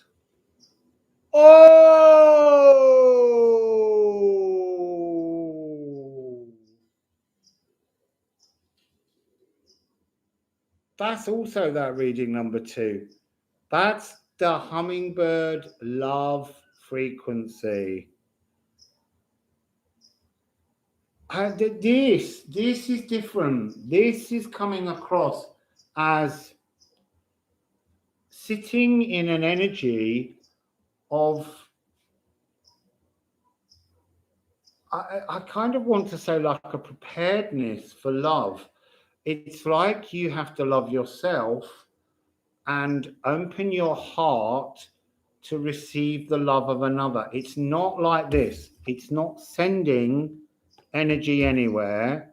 This is sitting with enough love for yourself to know that your heart is tuned to receive the frequency of the love of another. And then what is the energy of card number 3?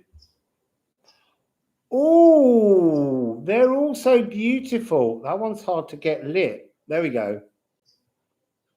I like it when it's coming through the light. It is the light.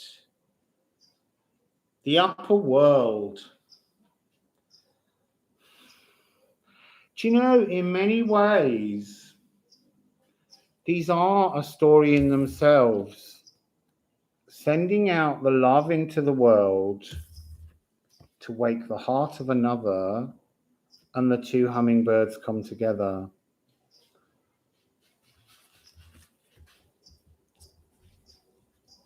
But if we're looking at just this energy, this is about elven magic in many ways. There's something, they're showing me all that light, all that glittering stardust. It's about recognizing cosmic magic within your own life, within your own existence. We can so easily be caught up in a world of the media, a world of things that don't necessarily come into fruition.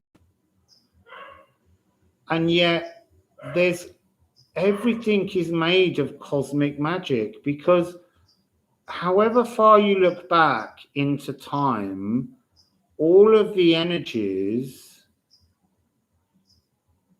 came from the cosmos in the molecules that our bodies are created from, the air that we breathe, the water we drink. They're all earthbound molecules, but they came here from the greater cosmos. And so I want to just hold these up, because there is something about that being a whole story. I can't see whether you can see it. So flow with love, opening that space for love, and then become connected to the love of another. So that was a lovely little ending. Just where I've put the cards down, I'll do them this way, but there seems to be a lovely little bit of light just illuminating the cards.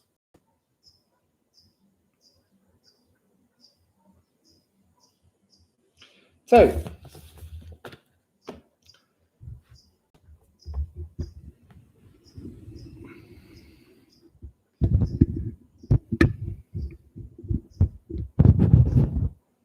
it's interesting that the hummingbird didn't come with the hummingbird card, because it's almost, I can still hear it, but it's not showing itself, because that hummingbird's within all of our hearts. And that's lovely. Yeah, I like that. Learn, unlearn, relearn. That's gorgeous. Yeah, love is always the way. Because love is a many splendid thing. So many songs with the word love in. Loving you is easy 'cause you're beautiful. I can't do the next bit, it goes too high.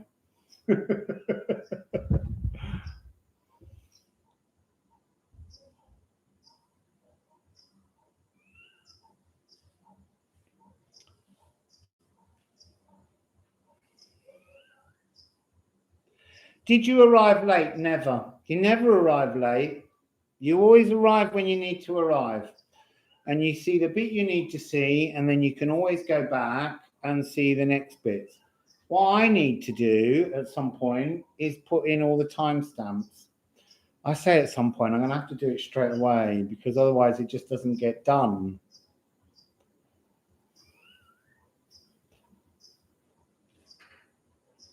Yeah, I do have timestamps. I just need to type them in.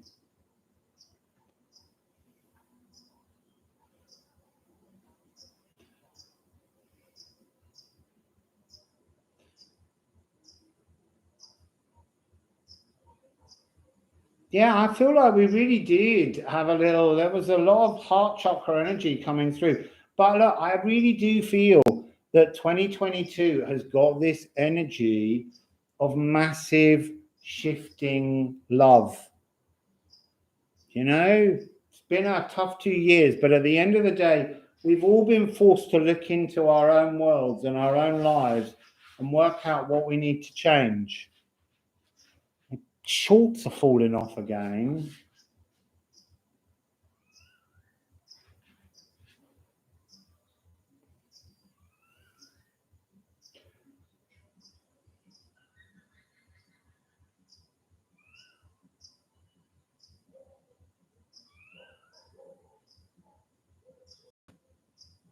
Oh, Wassail, Jane, and thank you for identifying yourself on Instagram for me. No, I'm not showing you my shorts in case they fall off again. I don't know what happened with that elastic. They're green ones though today, and they've been They've been visible when I've been pushing. So look, they give you a little flash. I go backwards. There they are. There's my green shorts. I can't get up because this hammock's dangerous today.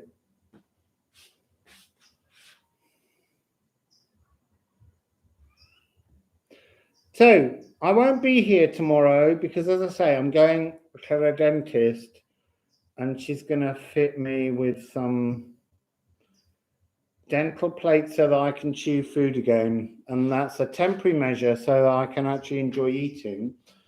And one day when I've earned enough money, maybe I will try and get myself some implants, because I tend to throw up when there's things in my mouth that don't belong. Yeah, green shorts. I haven't worn my green shorts for a while. I actually couldn't find them. They're at the bottom of my suitcase.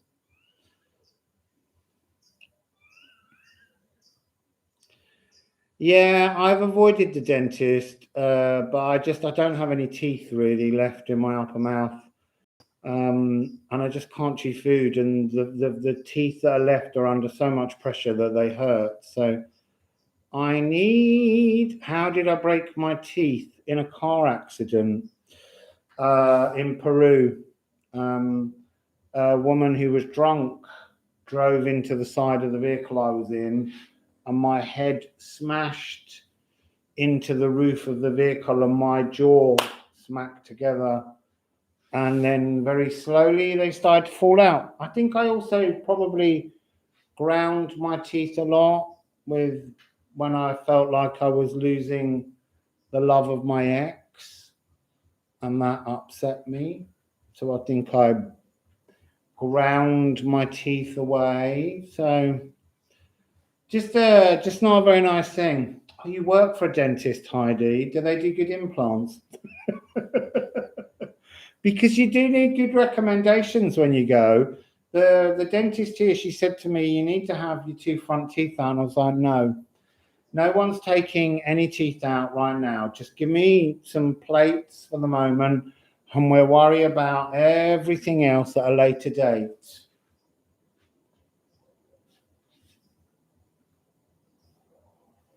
Yeah, I feel in many ways, I feel like I was probably always destined to lose my teeth in many ways.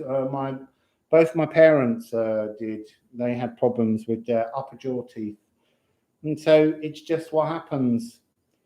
It's very annoying because mine's more to do with, it kind of gave me problems with my gums. My teeth are always very strong.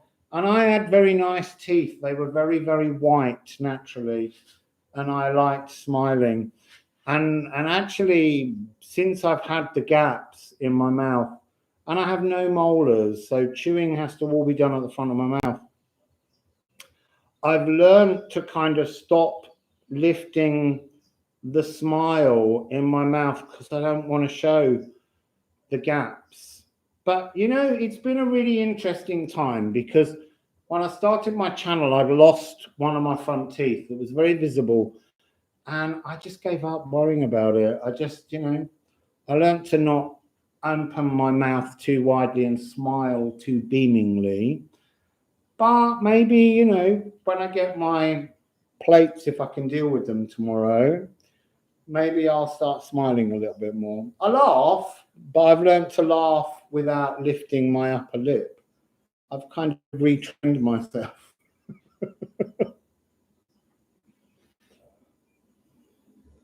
It is always beautiful, but it's something where you're very conscious that teeth are important to a joyful smile somehow. Maybe that's my own problem, but I laugh and smile. I do, and it doesn't bother me when I can see the gaps. But for a long time, it was traumatic. And going to a dentist tomorrow and having this fitted will be traumatic. It's not something I like.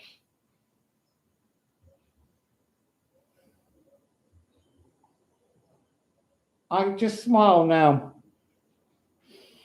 And I've learned to use, I mean, look, in many ways, it's been interesting because when we're out, you have to be masked. And so there's not even a sense that anyone gets to see my mouth. But when I'm on here, obviously it's there. But I've learned very much to use my eyes as my smile. But we'll see. You know, the next time you see me, I might not even be able to talk with the teeth in. Who knows? I got no idea. The last time I had a plate that I got in the UK, it had a bit behind my two front teeth that was a little bit thick, and every time my tongue touched it, I threw up. And they kept saying you'll get used to it, but I never did. This is coming in two pieces, so there won't be a bit just behind my teeth. So hopefully it should be all right. Yeah, Sheila, I am still here. It's getting a bit dark now, though, or it was, but we seem to be doing all right. But I'm not doing any more cards. I'm just talking rubbish now.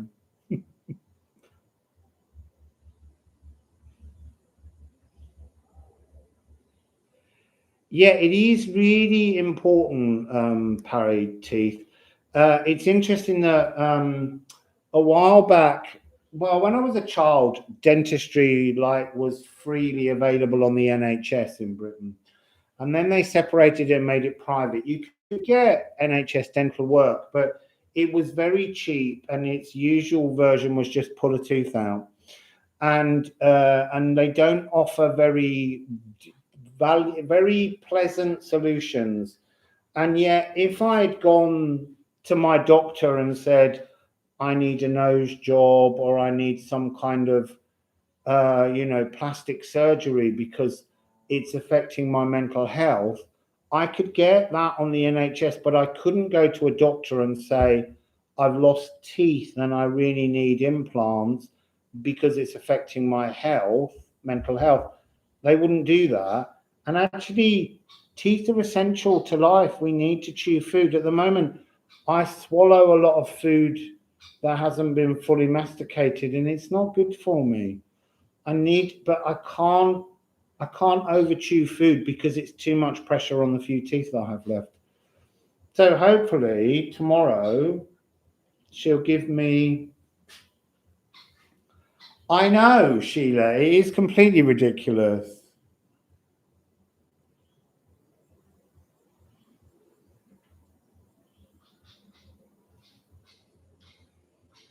Oh, bye, Eve. Go to the store. Sheila's been to the store. She got back. She's been through the snow.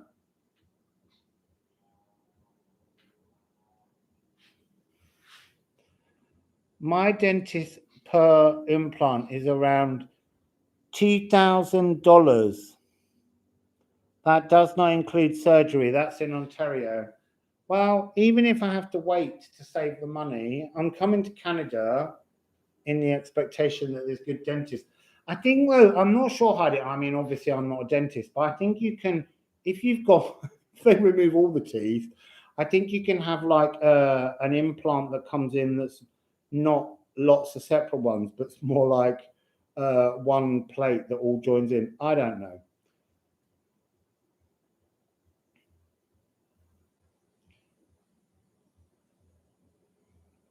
Well, do you know, yeah, it might be that we look at Canada and say it's extremely expensive, but I'm looking at Canada and saying nothing's too expensive. The universe will provide. I mean, who knows? You know, I might get to Canada and fall in love with a beautiful, handsome doctor who does my teeth because he loves me. Who can say?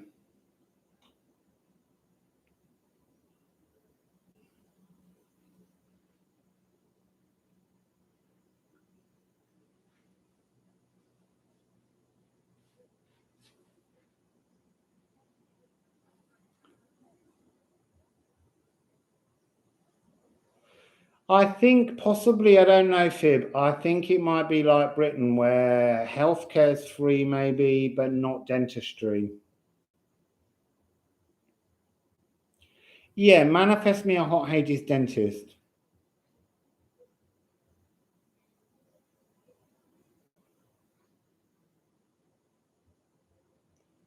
I mean, the thing is, I'm having the plates at the moment because I need an issue, a temporary fix. But in Canada several years ago, it's not available yet to use, but they have actually developed a technique where they use some kind of stem cells and ultrasound, and your teeth regrow. So it might be possible in a few years if I can just not have implants, because I'm not a great lover of surgical things. I don't mind something you just click in, but it might be, see, it's not dentists that are covered, it's just medical, but it might be that by the time, in a couple of years, if I can get by until then, we might find, can I have my teeth and gums regrown? I prefer that. And I do go to bed every night telling the universe I'm glad to move forwards into a frequency where my gums and teeth are back.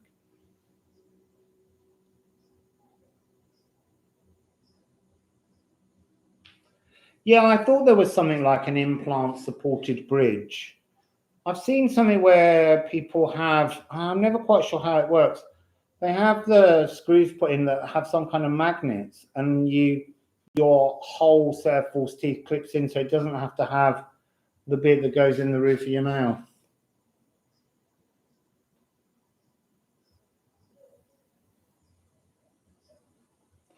I know, Sheila. It is. I read about it several years ago. It was at the time. It was that sound was beginning to be the advance in medical information. So there were two things that came out. One from Canada, which was the regrowing of teeth, and the second one was in America, where they were using an ultrasonic tool to stop internal bleeding.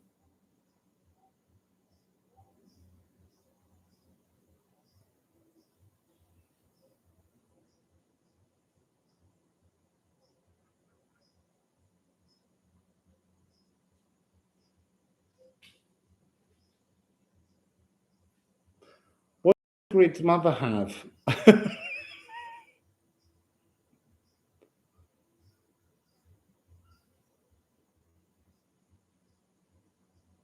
Okay, it works with the magnets. Yeah.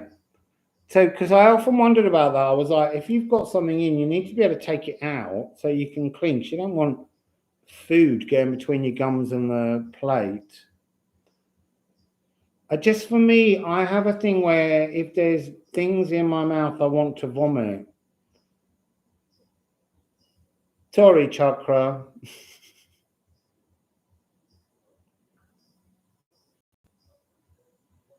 Yeah, the teeth with the magnets. Yeah, it's interesting.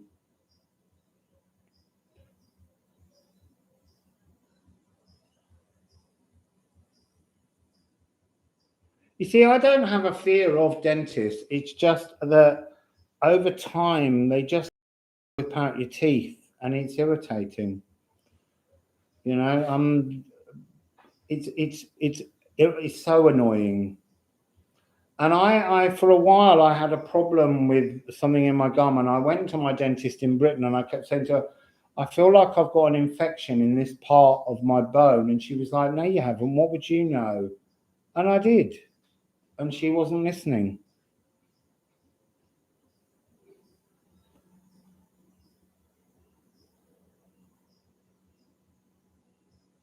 How long am I at the mango plantation? Well, until the 10th of January. But I like my table so much, it's possible I might stay longer.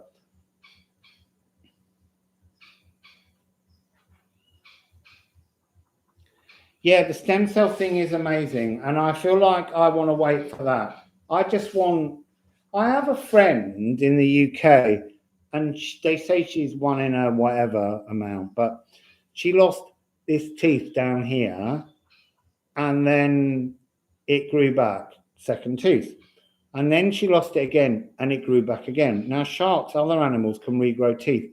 They tell us we can't, but I believe we can, but we don't seem to have the mechanism turned on within us.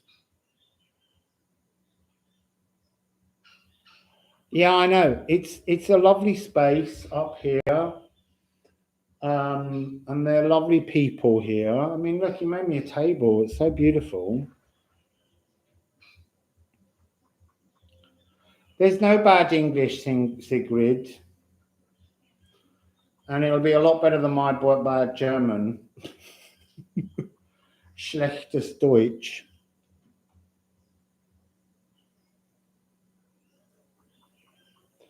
It's an overdenture which can be removed. Yeah. The only thing is, the only reason I'm loath to have it at the moment is I don't really want, I don't want to be knocked out. I don't really like surgery at all. And I don't want little drilled in holes for metal in my bone, in my mouth, in many ways.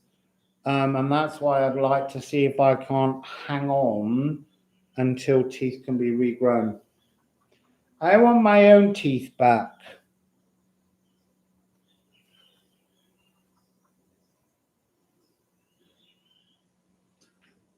I do have a love of German. I'm just not very good at it. I learned it for 2 years when I was 12.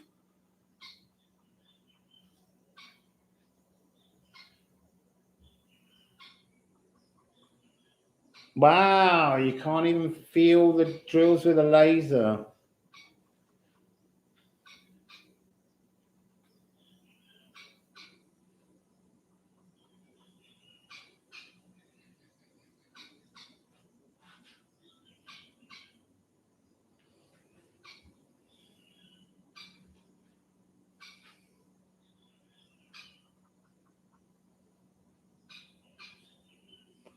Yeah, I want the regrowth. That's what I think. Hello, Benzos Mind.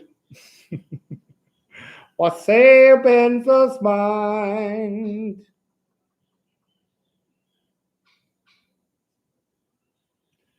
Yeah, I want them to just regrow them all. I mean, the other thing is, weirdly, I think my jaw shifts backwards when it wants to come further forwards, quite naturally. And I feel like that's an issue that won't change until my incisors come out, because my incisors are locked.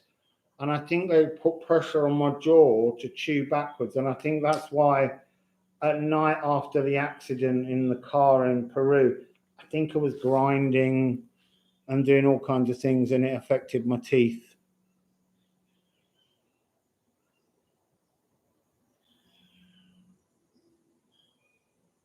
Yeah, it's not possible to hypnotize me.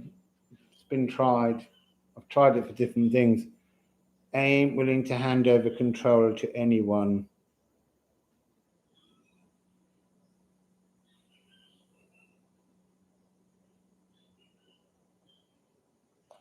Yeah, that's why in many ways I feel like there's a part of me that just get rid of all the teeth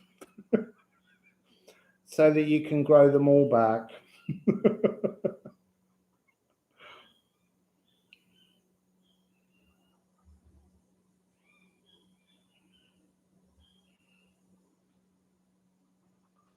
Yeah, that's true, Michelle. I think that the work that Cindy's had done is incredible. And she's put up with so much to have the bone at the top of her mouth shifted into a different position. And I just think I jumped out of a window when I was 4 years old accidentally and landed on my head. And I think I put a little crick in, so then when my adult teeth grew through, they weren't quite in the right place for my jaw and my skull. And also, I dislocated both my shoulders when I was 12, and they never got fixed.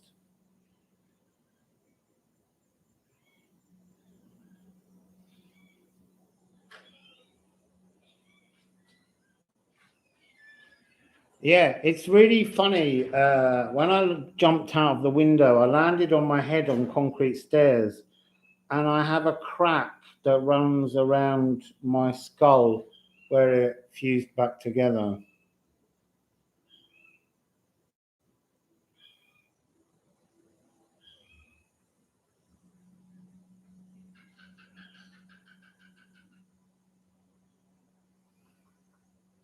Well, I had a great guy, the chiropractor in San Cristobal, who was cranking my neck out, cracking it.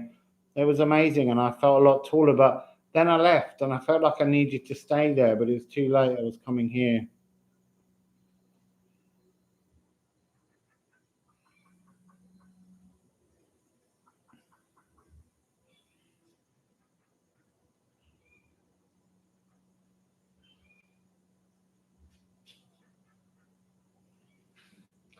It's very weird as well, because obviously I do sound healing, as you all know, and I kind of think, how come my teeth have never regrown when I'm delivering all those magical frequencies through my mouth and my bones, you know?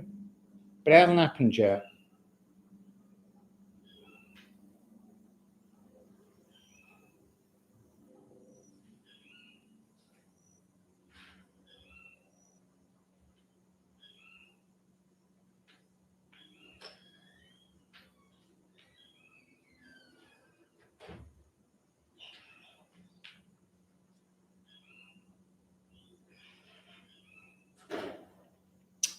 Yeah, I have tried, but I always get this sense that it's not an energy that seems to work on myself. I do sometimes, and it has temporary moments, but I think it's like anything. There's still frequencies to be unlocked. I imagine at some point, I think I'll be able to regrow my teeth in many ways. But right now, I just need a solution so that I can chew food. But my sound healing always, it's like I keep getting given new parts to it, new understandings, new frequencies for it. And I think also certain things come in certain times. You know, I don't think we've been in that energy.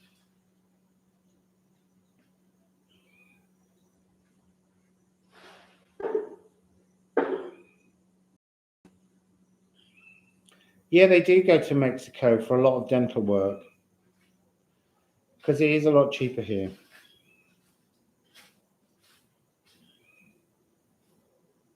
Do your gums hurt? No, they don't. The only thing that hurts is one of my front teeth having to do all the work of chewing hurts up into here slightly, but that's been getting better.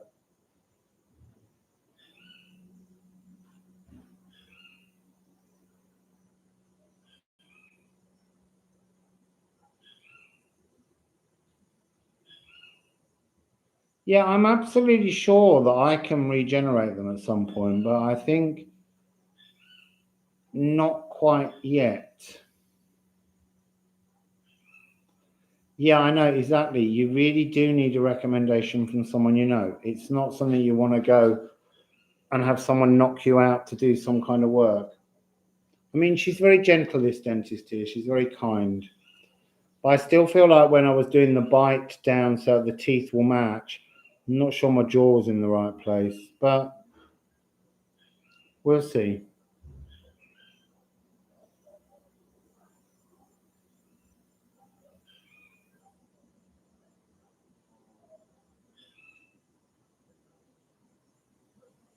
Well, I think I'm going to have to go because I'm hungry and I'm beginning to get really hot. It's really weird. As the light begins to fade here, the heat comes out of the ground again because there's so much heat pumping down.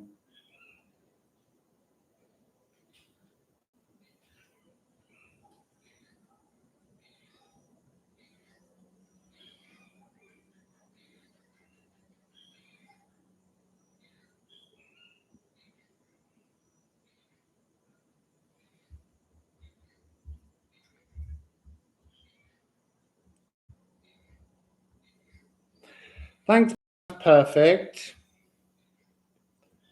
I feel like it is something that will come. I just really needed something to give me a few more teeth in my mouth so that I can chew some food for a bit. Because I have to, at the moment, I'm having to eat just, you know, soft foods and it's getting a bit boring. And I love food. Thanks, Sheila. I owe you a reading for being a moderator at some point. Trying to get through all my moderators. Thank you, everybody. So I won't see you tomorrow, which is the 28th. But I will see you on the 29th, which is Jupiter in Pisces. Yeah.